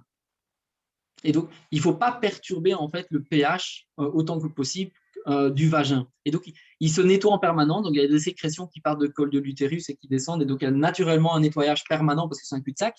Mais on conseille aux femmes de se nettoyer à l'eau, par exemple. Jamais au savon. Juste à l'eau. Juste à l'eau, c'est largement suffisant. Parce que sinon, on va perturber cette flore. Et si on a certaines faiblesses, elle va avoir du mal à se remettre en place. Donc, on peut avoir des irritations, des inflammations, des gênes, des douleurs lors des actes sexuels ou autres. Ça, c'est vraiment important. Il y avait une question par rapport à l'éjaculation. Comment faire en étant une femme pour éjaculer et ne pas justement aller aux toilettes après un rapport? Alors, je passe en général un long moment d'explication par rapport à ça. Alors, les conseils. Alors, typiquement, il y a plusieurs manières d'y arriver. Honnêtement, il y a plusieurs manières. Donc, c'est vrai que si on regarde sur Internet, il y a beaucoup de vidéos sur le squirting où on voit un homme, je ne sais pas si on voit ici, mais avec son doigt. Attends, je cherche. Ah non, je suis ici. Je me trompe entre les deux écrans. Mais donc, en fait, si on voit le vagin qui est comme ça, on vient à l'intérieur, donc vers le pubis, et on va chercher la zone ce qu'on appelle le point G. Mais le point G, ce n'est pas un point, c'est une zone. C'est plutôt une zone de déclenchement, en fait, qui se trouve ici vers le haut, en fait, à l'intérieur. Et en fait, si on le palpe, on sent que c'est une zone qui gonfle. C'est la zone de la prostate, en fait, du tissu prostatique spongieux qui gonfle, en fait. On le sent, homme comme femme, on peut aller stimuler cette zone-là et la sentir. Et en fait, c'est en stimulant correctement cette zone, soit par des mouvements de va-et-vient, soit des mouvements de gauche-droite. Enfin, il y a plusieurs techniques, je peux vous montrer ça. Vous pouvez aller voir sur ce site-là qui s'appelle Love Base. Je ne sais pas si vous voyez. Attendez. Est-ce que ça se voit? Pas très... Non, pas trop. Ah, love. Ça fait pas le focus, donc... Non, mais vous tapez lovebase, lovebase.com, et vous avez des fiches explicatives qui sont très très bien faites, qui vous expliquent comment y arriver. Alors, ce qui est assez intéressant sur l'éjaculation, c'est que si vous n'avez pas de si votre plancher pelvien n'est pas assez musclé, vous n'allez pas savoir éjaculer. Donc ça arrive. Première étape, et ça, il y a des femmes qui sont naturellement musclées, d'autres moins, qui n'ont pas nécessairement fait plus d'efforts qu'une autre, mais qui ont naturellement un plancher pelvien plus musclé. Mais c'est vrai que si le plancher pelvien n'est pas assez musclé, un peu flasque, les femmes ne savent pas éjaculer. Il faut commencer à muscler. Donc, première chose, c'est contracter et s'amuser à contracter vos muscles pelviens aussi souvent que possible. Ensuite, de la détente, il y a des femmes qui n'y arrivent pas toutes seules. Elles essayent par elles-mêmes, mais elles n'y arrivent pas. Donc, on peut s'accroupir dans la douche ou dans un lit ou quoi que ce soit et avoir accès à son entrejambe en s'accroupissant. Mais suivant les anatomies, ce n'est pas toujours facile. Et pour certaines femmes, il y en a qui y arrivent toutes seules et d'autres qui n'y arrivent jamais toutes seules et qui ont besoin d'un partenaire et de se laisser aller. Un peu comme on ne sait pas se chatouiller tout seul, ben, il y a un peu ce phénomène où si on se laisse aller, ça vient, mais si on essaye de contrôler, de le faire par soi-même, ça ne vient pas. Voilà. Donc, il faut apprendre, faut stimuler cette zone qui se trouve au-dessus. Et c'est un peu, quelque part, bien souvent, on peut le voir sur Internet, c'est extrêmement dynamique, en fait. Ça peut paraître même parfois très violent, en fait, parce qu'il faut stimuler la zone de manière assez forte. Mais allez-y avec curiosité, découverte, simplicité. Mais par exemple, il y a des techniques dans la région des Grands Lacs. Donc, les femmes fontaines, c'est aussi connu avec le film Eau sacrée, en fait, d'un Belge qui a écrit, qui a fait ce documentaire sur les femmes fontaines. Ils ont d'autres techniques. En fait, eux, quelque part avec leur pénis, c'est tout un savoir qui est transmis de génération en génération. Ils ne caressent que la vulve, en fait, avec le pénis. Donc, vous voyez, ce qui compte, c'est de se stimuler, chacune à votre manière, en vous connaissant, la zone paraurétrale. C'est-à-dire, ça, c'est la face visible de la vulve, autour de l'urètre, donc entre le clitoris et le vagin, cette zone-là. Et ça suffit. Et la plupart des hommes en Afrique qui arrivent avec cette technique-là, au mode, je dirais, plus occidental, on voit le squirting, on voit en fait qu'on fait ces mouvements de va-et-vient à l'intérieur et qui stimulent cette zone à 3-4 cm. Mais ça dépend d'une femme à l'autre, c'est parfois plus loin, plus proche, plus sur le côté, enfin ça dépend. Mais voilà, ça c'est les deux techniques de base, mais il y en a d'autres. On peut simplement aussi glisser de l'intérieur à l'extérieur et caresser toute cette zone paraurétrale. L'idée, c'est surtout d'être détendu, d'avoir un plancher musclé et d'avoir une forte excitation. S'il n'y a pas de forte excitation, il peut ne rien se passer ou bien avoir une éjaculation sans plaisir, en fait. Parce que ça, c'est aussi important, je voulais en parler, c'est que pour avoir du plaisir, je vais partager une autre information. Je vois que le temps passe vite, il reste 20 minutes. Je vais chercher une autre illustration qui, pour moi, est ultra importante. Il y a quelqu'un qui demande si le point G est toujours interne chez les femmes, car on parle parfois de femmes plutôt clitoridiennes qui sont réputées pour être plus nombreuses que celles qui jouissent par pénétration, donc plutôt vaginale. Oui, super question. Alors, je vous partage justement ça en relation avec ce que je voulais vous montrer à l'instant. Donc, je vais partager. Attendez. Alors, ma souris. Alors, voilà. Je montre une autre. Alors, est-ce que ça fonctionne? Voilà. Est-ce que vous voyez l'image? Oui. Oui. Ah, attendez. Il a pris une autre. Non, attendez. Donc, je peux quand même naviguer. Ah, c'est bien. Parce que tout à l'heure. Voilà. Alors, ça, c'est une super question parce que ça me permet d'aborder un sujet super important. Alors, vous voyez, si vous regardez, regardez votre, je sais pas moi, les veines de vos mains, avant-bras, de vos pieds. Même moi, j'ai des veines sur le front, par exemple. On est tous quelque part au niveau veineux et nerveux, câblés de manière différente. On est tous câblés de manière différente. C'est hyper important de le mentionner. Donc, les zones gâchettes ou dire je suis clitoridienne, vaginale, ou bien certains ramènent tout, clitoris ou quoi, pour moi, ça n'a pas d'importance parce qu'en fait, on essaie de se focaliser sur un type de plaisir, comme si on était tous enfin voilà, presse-bouton, que c'était une formule toute faite. Si on regarde cette illustration, et c'est juste quelque part, attendez, ici, vous voyez toutes les nerfs qui irriguent cette zone de l'entrejambe, avec toutes ces couleurs différentes. Et si on considère toutes les couches en profondeur, c'est-à-dire depuis la vulve, le clitoris, les bulbes du clitoris, le vagin, l'utérus, et ainsi de suite, vous voyez qu'en fait, il y a énormément, enfin, la complexité, elle est grande, en fait. Et ce sont comme toutes les cordes d'un instrument de musique, en fait. On peut simplement, certaines femmes prennent énormément de plaisir à simplement les valer de part et d'autre des petites lèvres. D'autres adorent la zone autour de l'urètre. D'autres adorent le gland du clitoris. D'autres préfèrent l'entrée du vagin. D'autres préfèrent le périnée, c'est-à-dire entre le vagin et l'anus, enfin la zone pointe du périnée en fait. Et donc, moi j'aurais tendance à dire, est-ce qu'on est clitoridienne, vaginale ou celui-là? Pour moi, ça n'a pas de sens. Parce qu'en fait, tout dépend de comment on a éveillé son corps. Il y a des femmes qui vont être plus, qui vont pouvoir profiter de tout. Alors, on peut déjà parler de certaines zones érogènes classiques qui sont le gland du clitoris, mais il y a aussi les branches intérieures qui peuvent être très érogènes pour certaines personnes. Il y a le point G, comme on dit, donc la zone, on va dire, si on passe le doigt à l'intérieur du vagin, c'est la zone qui regarde vers le pubis, on va dire la zone point G, mais c'est la zone paraurétrale. Il y a également le vagin. Pour certaines personnes, il y a des points spécifiques dans le vagin qui sont génialissimes, en fait. Génialissimes. Enfin, je discute souvent avec des femmes, il y a des femmes qui disent, mais quand le pénis est juste là, il ne faut même plus bouger. Il suffit de toucher le zone et il y a juste un voyage qui se fait tout seul, de sensations. Il n'y a pas d'effort, il n'y a rien à faire. Il y a juste, on a touché la zone et on laisse faire le voyage sensoriel, quoi. C'est juste magnifique, quoi. Il n'y a pas dans la performance. Pour certaines personnes, c'est l'anus. Pour d'autres, c'est le col de l'utérus ou autour du col de l'utérus ou le cul-de-sac de Douglas, c'est-à-dire entre l'anus et le col de l'utérus, on va dire, il y a une zone un peu cul-de-sac. Mais voilà, en fait, c'est changeant. Enfin, voilà, je trouve que voilà, dans certains, on simplifie souvent, voilà, t'es vaginale ou clitoridienne, c'est un peu Freud et toutes ces vieilles choses qui sont encore véhiculées, mais moi, je vous conseille de les oublier. C'est une partie de la vérité, mais elle est tellement incomplète qu'elle va vous priver en fait de faire un voyage intérieur de vos sensations. En fait. D'autant plus que si on considère le plaisir, comme je vous disais, si le mental décide qu'il ne veut pas prendre plaisir, le corps ne pourra pas le vivre. Et que quelque part, un peu, que ce soit chez l'homme ou chez la femme, l'érection et la lubrification, donc l'afflux de sang qui va créer l'excitation, enfin suite à l'excitation. Donc l'érection, le plaisir, l'éjaculation, l'orgasme, c'est 4 choses différentes qui peuvent se vivre de manière séparée. Donc des garçons peuvent éjaculer sans plaisir, ou ils peuvent éjaculer sans érection, ou ils peuvent avoir un orgasme sans éjaculation, ou une éjaculation sans orgasme, et la même chose pour les filles en fait. C'est extrêmement important en fait de se rendre compte que voilà, au niveau nerveux, il y a plein de choses, toutes les zones sont belles à découvrir, et chacune avec des manières de déclenchement et de jeux différents, autant que l'érection, lubrification, plaisir, éjaculation, orgasme. C'est 4 choses différentes. Libérez-vous créez de l'espace entre toutes ces notions-là et jouez en fait. Et laissez-vous à la découverte de votre corps. Vous ferez certainement beaucoup plus plaisir que si vous essayez de correspondre à un script qui correspond à une autre femme ou à un autre être humain, quoi. Moi, ça me fait penser à une question que j'avais eue au début de conférence.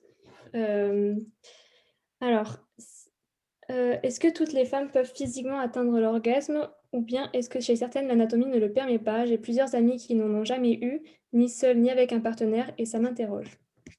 Oui, attendez. Alors, je reprends la vidéo de mon côté, on voit. C'est une excellente question aussi.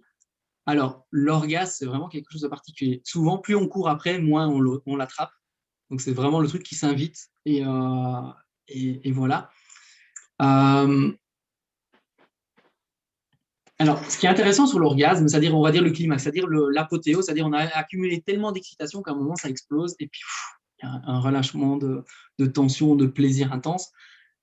Mais ce déclenchement, par exemple, alors il y a des hypothèses que le plaisir orgasmique chez la femme, ça serait lié aux ligaments utérins. C'est-à-dire qu'il y a des ligaments qui tiennent l'utérus et ça serait les contractions ou le relâchement en fait, au niveau des ligaments qui créerait un plaisir intense. C'est une des hypothèses. Pour certains, c'est vraiment les contractions du vagin. Pour d'autres, c'est les contractions de l'utérus. Mais pour moi, tout est vrai, en fait. Tous ces scénarios sont vrais. Pour certains, c'est vraiment le gland du clitoris. D'autres, c'est les bulbes. D'autres, c'est le point G ou la zone paraurétrale, l'éjaculation féminine. Certains, c'est vraiment le col d'utérus. Pour d'autres, c'est l'utérus qui se contracte. Tout est vrai, en fait. Il y a plusieurs manières de déclencher l'orgasme, d'autant plus que le son, par exemple, peut déclencher l'orgasme. Par exemple, on peut être super excité et que ce soit homme comme femme, un son bien spécifique de jouissance de l'un ou de l'autre et l'éjaculation ou l'orgasme vient pour l'un comme pour l'autre. Et donc, c'est bien montré que c'est quand même extrêmement... Enfin voilà, si on joue avec notre propre corps et plus on joue avec et plus il est réactif, il faut le laisser se reposer évidemment, mais on peut découvrir des manières très spécifiques. Par exemple, moi, je connais des hommes qui savent très facilement orgasmer et même éjaculer par la stimulation des tétons. Et donc, ils adorent qu'on leur stimule les tétons. Bon, ils n'ont pas de poitrine comme les femmes, mais néanmoins, ça les excite tellement que ça provoque, s'ils sont très excités, l'éjaculation ou l'orgasme. C'est super intéressant. En fait, ce qui se passe, c'est que si vous faites la cartographie de votre corps, des zones érogènes, vous verrez qu'on est tous plus ou moins similaires, mais tous un petit peu différents, et qu'il n'y a pas lieu de se comparer. Mais par exemple, c'est intéressant de se rendre compte que les tétons, chez beaucoup de personnes, sont liés à une possibilité de déclencher un orgasme, chez les hommes comme chez les femmes. Par exemple, le gros orteil aussi. En fait, dans le cerveau, la zone sexuelle du pénis clitoris est conjointe à celle du gros orteil. Et donc, effectivement, si on excite cette zone-là, en fait, dans le cerveau, on irrigue un peu toute la zone limitrophe. Et donc, je pense que ça doit être lié d'une certaine manière à ce qu'on appelle les zones érogènes primaires, secondaires, tertiaires. C'est le fait qu'il y a une plus ou moins grande proximité dans le cerveau de différentes zones câblées qui fait que, oui, qu'on est bien stimulé, les tétons, les orteils ou le creux des jambes ou les creux des cuisses peuvent déclencher quelque chose de fort. Et ce n'est pas nécessairement génitrocentré, ce n'est pas phallocentré, ce n'est pas clitocentré, c'est juste jouer de votre corps comme un instrument de musique qui permet de faire vibrer plein de notes différentes, en fait. Un autre point que j'ai vraiment envie de vous parler, c'est le fait qu'on est tous câblés de manière différente. Et aujourd'hui, à l'heure actuelle, on en parle de plus en plus avec les neurosciences, c'est qu'avec les neurosciences, on dit bien que le cerveau il est en réorganisation permanente. Et vous savez qu'on a fait des tests sur des scientifiques, on fait des tests sur des singes. C'est-à-dire que la main, on l'utilise depuis toujours. Et donc, il y a énormément, tout le cerveau travaille pour la gestion de la main. Mais donc, on sait bouger chacun des doigts comme on veut. Et ils ont fait un test, ils ont attaché 2 doigts du singe pendant plusieurs semaines, assez longtemps. Et quand ils ont détaché on va dire l'attelle, le singe ne savait plus dissocier le mouvement. Donc, les 2 doigts bougeaient systématiquement ensemble, mais il a dû réapprendre à se dire, non, j'ai 2 doigts, je peux potentiellement avoir 2 neurones différentes qui commandent 2 doigts différents. Mais le cerveau, il simplifie les choses. Et donc, si pour lui, qu'un doigt à gérer, il va simplifier le système neuronal pour dire, mais j'ai qu'un doigt à gérer, je vais mettre moins de complexité. Il va simplifier tout simplement, c'est une économie d'énergie logique. Mais par contre, on a libéré les doigts, il n'arrivait pas à faire usage des 2 doigts séparément. Imaginez-vous sexuellement ce qui se passe, c'est la même chose. Si votre plancher pelvien, qui est fait de couches superficielles, de muscles, moyenne et profonde, et que pour vous, vous n'y avez jamais mis de conscience, et que vous ne le contractez jamais, vous ne le connaissez pas, mais en faisant du yoga périnéal, quand vous rigolez par exemple, vous avez vos diaphragmes qui vibrent. Moi, quand je rigole, mon plancher pelvien, il vibre avec, ça me fait des jouissances, c'est juste génial. Mais quand on est détendu et qu'on est en connexion avec son corps en permanence, on peut sentir plein de choses. Mais si on est conscient qu'il y a plusieurs muscles, on peut quelque part se câbler pour les contrôler de manière différente. D'ailleurs, il est même écrit dans certains livres de tantra que, alors je ne sais pas si c'est vrai, je n'ai jamais vu ça, mais que certaines femmes, si on leur met un objet dans le vagin, comme un faux pénis par exemple, elles sont capables de le faire tourner. Parce qu'il y a tellement de muscles dans le plancher pelvien qu'en fait, ça serait, paraît-il, est-ce que c'est vrai ou pas, mais on peut faire tourner un objet. Mais de nouveau, si on regarde certaines personnes qui font du yoga et qui arrivent à faire bouger leur ventre, je ne sais pas si vous avez déjà vu ça à la TV. Il y a des personnes qui arrivent à faire bouger leur ventre de gauche à droite, de droite à gauche, ou en rond, ou de haut en bas. En fait, ils bougent tous leurs muscles abdominaux, parce qu'il y a une centaine de muscles abdominaux, comme ils veulent. Ils font un peu les grimaces qu'ils veulent. Et bien, le plancher pelvien, ça pourrait être la même chose. Donc, si dans votre tête, c'est un muscle, c'est un neurone, vous ne savez pas faire grand-chose avec. Alors que si vous mettez de l'attention et que vous commencez à discerner les sensations, les différents muscles, ben à mon avis, vous allez aller vers davantage de plaisir, d'intimité avec vous-même, de compréhension, d'acceptation de vous-même, de compassion aussi, de tout ce parcours d'apprentissage. Parce que si on n'a jamais pris au fils d'éjaculer, c'est comme si on disait aux garçons, vous n'éjaculez pas, vous urinez, quoi. Ils ne vont jamais y apporter d'attention et peut-être que ça n'aurait pas autant d'importance. Évidemment, c'est plus difficile à cacher, mais c'est tout dans la découverte, l'apprentissage. J'espère que j'ai répondu à la question. Je ne sais pas si cette personne peut peut-être réagir. La personne qui avait posé la question, j'attends. Sinon, moi, j'en avais une autre par rapport, du coup, en fait, on dit que, du coup, plus on prend d'âge et plus on est sensible. Est-ce que vous l'expliqueriez, est-ce que pour vous, c'est vrai? Ou est-ce que, du coup, c'est que plus on prend d'âge, mieux on se connaît et donc plus on sait, forcément, comment dire, trouver les boutons et toucher les bons endroits, les bonnes zones, etc. Mais je pense que d'une certaine manière, les personnes qui travaillent avec les personnes âgées, dans les maisons de repos, ce genre de choses, ils voient qu'effectivement, hommes comme femmes, andropause, ménopause, l'andropause est très questionné, mais néanmoins, on sait que les hormones ont énormément d'impact sur la peau, par exemple. On sait bien que testostérone et oestrogène ont un impact sur la peau. Et donc, je ne sais plus très bien comment ça fonctionne, mais je crois qu'effectivement, si on a plus de testostérone ou plus d'oestrogène, la peau est un peu plus fine, un peu plus sensible. Mais de nouveau, quelqu'un qui a été en contact avec son sexe longtemps, souvent, régulièrement, et qui a eu des activités sexuelles, on va dire, maintenues et jouissives, il a développé une connexion de plaisir avec son corps qui peut être déclenchée par plein d'autres manières que même le génital. Et donc, il y a une question d'apprentissage. Donc, quelqu'un qui n'a jamais été en contact, bah, évidemment, ça disparaît. Alors, je pense que hormonalement, dû les variations de l'âge, il y a des variations de sensibilité et d'épaisseur de peau. Donc, ça, c'est vrai. Maintenant, la vulve, c'est la zone la plus fine. La peau, la muqueuse, en fait, c'est extrêmement fin. C'est rouge, c'est comme l'intérieur de la bouche. Quoi, c'est la vulve. Enfin, c'est une zone très sensible, mais elle évolue aussi. La vulve, en fait, si vous faisiez une photo de votre vulve à 15, 20, 30, 40, 50 ans, vous verriez qu'elle évolue. Parce qu'elle évolue au fil des âges en fonction de votre bain hormonal, en fait. Et vous verriez peut-être que vos petites lèvres grandissent ou s'atrophient, ou bien que votre clitoris a changé, ou bien que la texture, enfin, il y a des choses qui bougent, en fait. Votre vagin, il n'est pas figé, il évoluera, et si vous êtes curieux, vous le verrez évoluer. Moi, j'avais une question tout à l'heure quand on parlait du gros orteil. Ouais. Une question par rapport au fétichisme des pieds. Est-ce que ça a du coup un lien? Est-ce que ça a du bon? Je ne sais plus exactement la formulation de la question, mais c'était ça, je crois. Ben, probablement, à la fois, il y a l'aspect psychologique et fantasme. Pour certaines personnes, c'est excitant. Rien que le cerveau, on trouve ça excitant, on met tout en éveil. Et donc, ça excite déjà le corps. Mais oui, je pense qu'il y a toujours un lien entre la physiologie, l'anatomie et le fonctionnement du corps. Et pour certaines personnes, si effectivement les zones sont câblées de telle sorte qu'effectivement c'est très proche, où il suffit d'exciter l'orteil, eh ben oui, je pense que certainement, sur certaines personnes, le fétichisme des pieds peut être lié à un plaisir, une connexion neuronale qui fait que cette zone neurogène secondaire, elle est très présente ou très, très sensible en fait. Et pour ces gens-là, c'est pas une zone érogène secondaire, c'est peut-être même une zone érogène primaire. On serait bien étonné de ce qu'on pourra découvrir des neurosciences dans les prochaines années si on se permet d'aller voir la sexualité, qu'on dit aux gens, allez voir vos sexualités, jouissez de votre sexualité, apprenez, expérimentez, comparez. Et toutes vos expériences sont vraies. Il faudra juste essayer de comprendre comment tout ça interagit pour comprendre pourquoi, pour certaines personnes, ouais, les pieds sont extrêmement érogènes, par exemple. Ça peut être juste mental, mais c'est pas que mental, je pense. D'accord, merci. J'ai une autre question. Est-ce que les glands du pénis ou du clitoris peuvent se désensibiliser ou devenir douloureux, pardon, s'ils sont trop stimulés? Et pourquoi? Oui, tout à fait. À la fois, ben, on sait bien que les personnes qui ont, par exemple, les garçons qui sont circoncis, ben, le gland devient moins sensible. Donc, elle s'épaissit. La muqueuse qui est très fine, donc la peau qui est très fine, enfin, la muqueuse, c'est plutôt une surface intérieure d'un organe. Mais bon, on va dire, ça reste quand même une muqueuse avec une peau assez perméable qui laisse passer des transferts de fluide.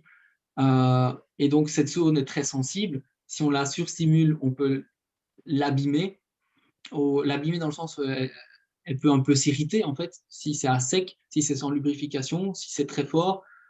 Par excès, on peut aussi abîmer le frein ou la peau, mais il suffit d'attendre et ça se régénère tout seul, quoi.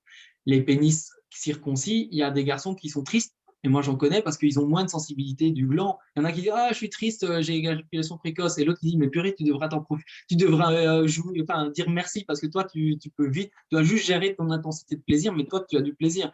Et un autre qui va dire ouais, moi je sens pas grand chose dans mon gland, je peux faire un sexe mécanique et je sens rien sur mon pénis, quoi. Vous voyez, donc oui, la sensibilité, elle évolue, et c'est clair que si le pénis est circoncis, le gland est en contact avec la peau des sous-vêtements, ben, il y a une désensibilisation qui se fait aussi. Ça, c'est une évidence. Et du coup, dans le même registre, si on se masturbe trop, homme ou femme, ça désensibilise? La masturbation excessive? Est-ce que ça désensibilise ou parce que trop, enfin le trop c'est déjà très difficile à quantifier. Pour certaines personnes, trop c'est 3 fois par jour, d'autres c'est 10 fois par jour, d'autres c'est X fois par semaine. Enfin, c'est très difficile à dire c'est quoi c'est trop. Mais trop, c'est par rapport à ses propres sensations corporelles. Si on sent que ça devient dérangeant, brûlant, irritant, on dépasse les limites physiologiques de notre propre corps. Il y en a qui peuvent se permettre peut-être un mouvement en fait, de frottement plus intense que d'autres. Tout dépend de la... C'est comme les oreilles, certains supportent des bruits et d'autres pas. Euh, trop. Je pense, effectivement, à l'excès, on peut imaginer que ça peut légèrement endommager et dire, mais le corps se régénère en permanence, enfin, il recrée en permanence des Donc, il n'y a pas cellules, besoin et de donc partir de trop. de là endommager, il faudrait déjà, à mon avis, avoir un excès. Mais tout est possible, effectivement. Hein, l'être humain est tellement capable d'extrême que je peux imaginer, oui, qu'on peut l'endommager si on abuse, je dirais. Des personnes qui peuvent saigner ou autre, par exemple, en étant vraiment trop actifs, trop à sec ou trop. Savoir. Par exemple, l'eau est un très mauvais lubrifiant. Par exemple, c'est agréable, c'est chouette, beaucoup de gens l'utilisent, mais c'est vrai que mécaniquement en soi, c'est pas un bon lubrifiant. Un lubrifiant, il est plutôt visqueux, sinon il tient pas longtemps. Un lubrifiant visqueux tient plus longtemps et donne plus de sensations, comme un massage. Faites un massage à l'huile ou un massage à l'eau, c'est pas la même chose. Donc on sait que l'eau n'est pas spécialement un bon lubrifiant, donc ça peut potentiellement irriter ou sensibiliser un peu la peau. Mais faites une pause et ça revient. Hein. Je veux dire, faites l'abstinence pendant quelques jours, quelques semaines, à un moment, ça revient. Hein. D'accord, merci. Alors, je voulais parler des muscles aussi. Il reste quelques minutes. Ah, on arrive à là, mais vraiment, je voulais pas vous parler des muscles. Parce qu'en fait, la seule manière de détendre un corps, et surtout on parle de vaginisme, ça pose des problèmes tant chez les garçons que chez les filles. Pour détendre un muscle, il faut le contracter. On ne sait pas dire je décontracte un muscle qui est tendu, c'est impossible. Donc, vous pouvez tous vous amuser derrière votre écran à faire des grimaces avec votre figure. Vous faites une super grosse grimace et vous relâchez et vous sentez que votre corps et les muscles de votre visage se détendent. La même chose avec vos bras, vos poignets, vos muscles des jambes. Contractez-les fort et relâchez-les. C'est la manière de décontracter un muscle. Et je vous le conseille, il faut le faire. Et c'est comme ça que vous allez le muscler. Et l'avantage, c'est que les muscles, au niveau pelvien, c'est des petits cœurs, en fait. Donc, les muscles, ce sont des assistants de votre propre cœur. Et il va faire circuler tous les nutriments qui se trouvent dans vos cellules. Ils vont enlever les déchets, ramener d'autres choses. Donc, la lymphe et le sang vont mieux circuler, mais aussi tous les neurotransmetteurs et les hormones qui sont produites et qui sont source de plaisir.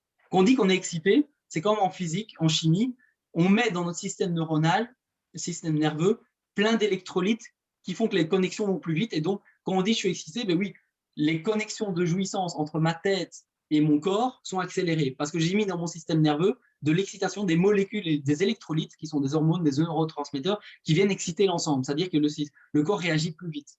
Mais quand vous faites des contractions de muscles locales, vous faites circuler tout ça. Donc à la fois, vous vous détendez, vous permettez d'avoir plus de sensations, plus de jouissance, et vous faites circuler. C'est juste du bénéfice. Et il y a des muscles lisses et striés, c'est-à-dire il y a des muscles qui sont contrôlés par le mental, et d'autres qui ne sont pas contrôlés par le mental, qui sont contrôlés par le système neurovégétatif. Et il y a des muscles, ça c'est une chose, et il y a des muscles qui sont, on va dire, d'endurance, et d'autres de rapidité. C'est-à-dire que si vous tenez longtemps, si vous contractez votre plancher pelvien le plus longtemps possible, donc vous contractez fort, faites l'exercice maintenant, vous contractez fort et vous essayez de tenir 10 secondes, par exemple. Et vous relâchez. Ce ne sont pas les mêmes muscles, les mêmes fibres musculaires que si vous faites des mouvements rapides. Donc, imaginons que c'est votre plancher pelvien et vous faites des mouvements hyper rapides de contraction. Donc, pour savoir comment contracter le plancher pelvien, c'est simplement quand vous urinez, vous essayez de stopper le flux d'urine et ça vous donne une idée des muscles pelviens. Mais de nouveau, comme je vous disais avec les singes ou le nombre de neurones connectés, c'est-à-dire que grosso modo, plus vous développez cette conscience, cette capacité, plus vous développez d'habilité à ressentir et à distinguer et à contrôler les muscles séparément. Mais néanmoins, quand vous avez des contractions rapides, essayez, faites des contractions rapides. Donc, vous contractez, vous décontractez rapidement.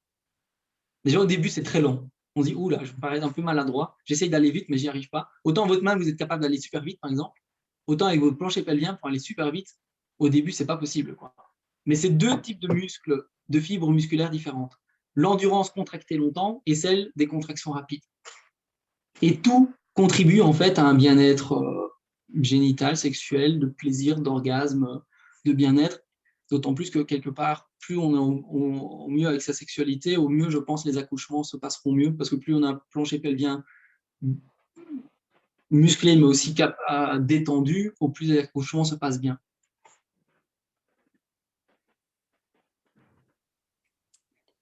D'accord, merci beaucoup. J'ai une dernière question qui m'était parvenue tout à l'heure. On avait parlé du déni de grossesse en tout début. Oui. Et une personne me demande si c'était possible de faire l'inverse d'un déni de grossesse, c'est-à-dire avoir les symptômes d'une grossesse mais ne pas être enceinte.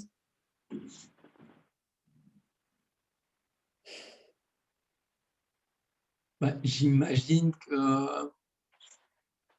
je n'ai pas fait de recherche sur cette thématique, ça serait intéressant de le faire.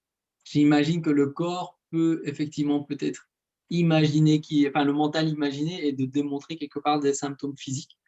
Honnêtement, je ne sais pas. Quand je ne sais pas, je le dis. Mais Dans le chat, a priori, on me dit oui, ça s'appelle une grossesse nerveuse. grossesse nerveuse, voilà. Comme quoi, la force du mental sur le corps, il est colossal, quoi. Une question qui m'est parvenue. Si vous avez une dernière question, n'hésitez pas à nous les faire parvenir dans le chat. On me demande s'il y a des techniques pour se muscler le périnée et le plancher pelvien. Comme je vous disais, vous pouvez vous amuser régulièrement, aussi souvent que possible, genre 10 contractions 5 fois par jour. Vous contractez très longtemps et vous relâchez. Et vous essayez de faire, genre aujourd'hui, vous commencez avec 4 secondes, vous contractez 4 secondes et vous relâchez. Et vous faites une série de 10. Vous le faites plusieurs fois sur la journée. Et puis, vous augmentez la durée. Vous passez à 6 secondes de contraction et puis vous relâchez et vous en faites une série de 10. Et puis, vous passez à 10 secondes de contraction, par exemple. Et mixer les deux, des contractions maintenues et des contractions rapides. Il faut essayer de jouer avec les deux, en fait. Vous pouvez faire aussi du yoga. Le yoga du psoas, par exemple, ça aide, c'est intéressant, en fait, de voir les postures qui aident, en fait, à détendre aussi tout le plancher pelvien, le bassin, en fait. Ça, c'est intéressant. Moi, je conseille vraiment tout le yoga du psoas au niveau ou le yoga périnéal, en fait. Hein. On conseille aux femmes de faire de la kiné périnéale après accouchement, alors qu'il faudrait le faire dès qu'on a 10 ans, quoi. Garçon comme fille, il faudrait prendre soin de son plancher pelvien. Donc oui, il y a de la kiné périnéale. Vous tapez ces mots-là sur Internet, vous avez déjà beaucoup d'informations. Des livres, des vidéos, plein de choses. Très bien, merci beaucoup.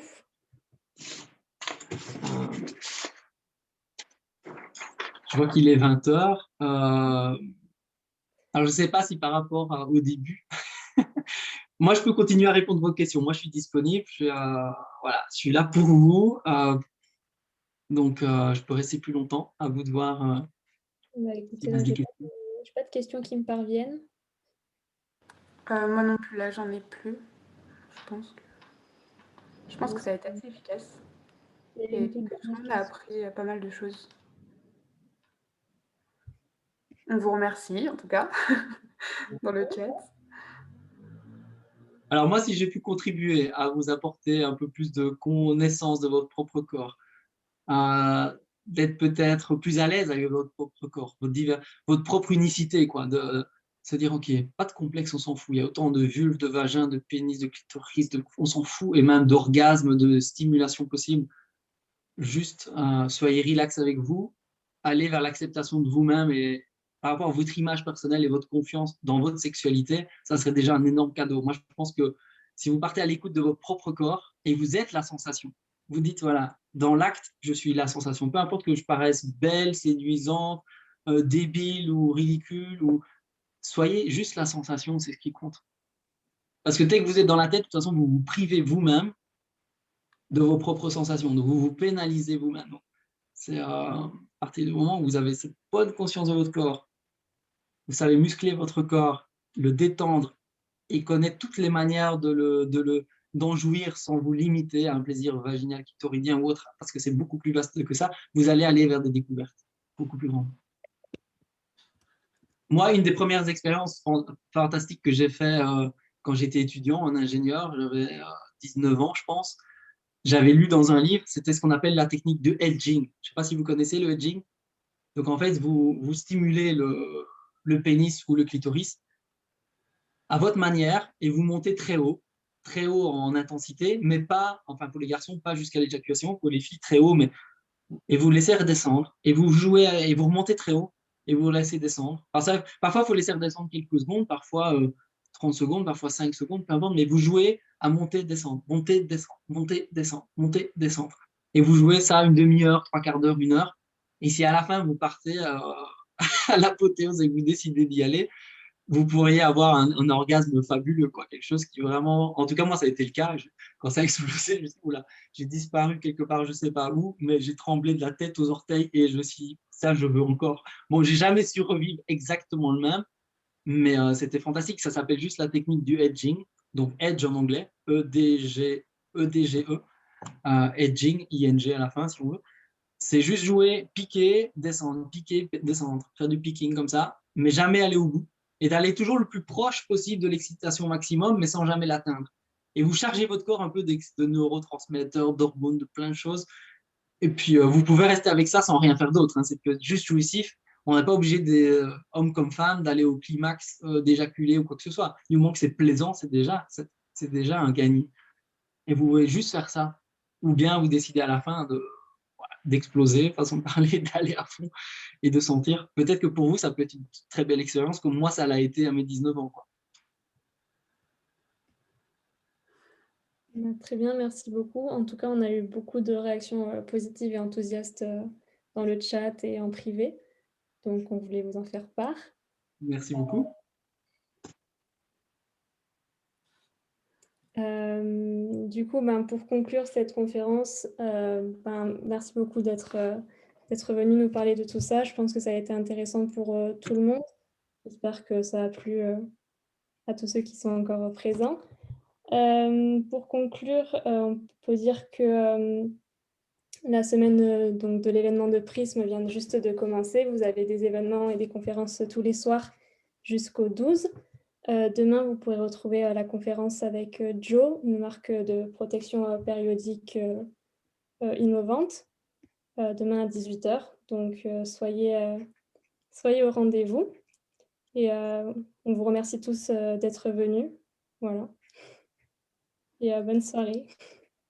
Oui, merci beaucoup à tous et à toutes.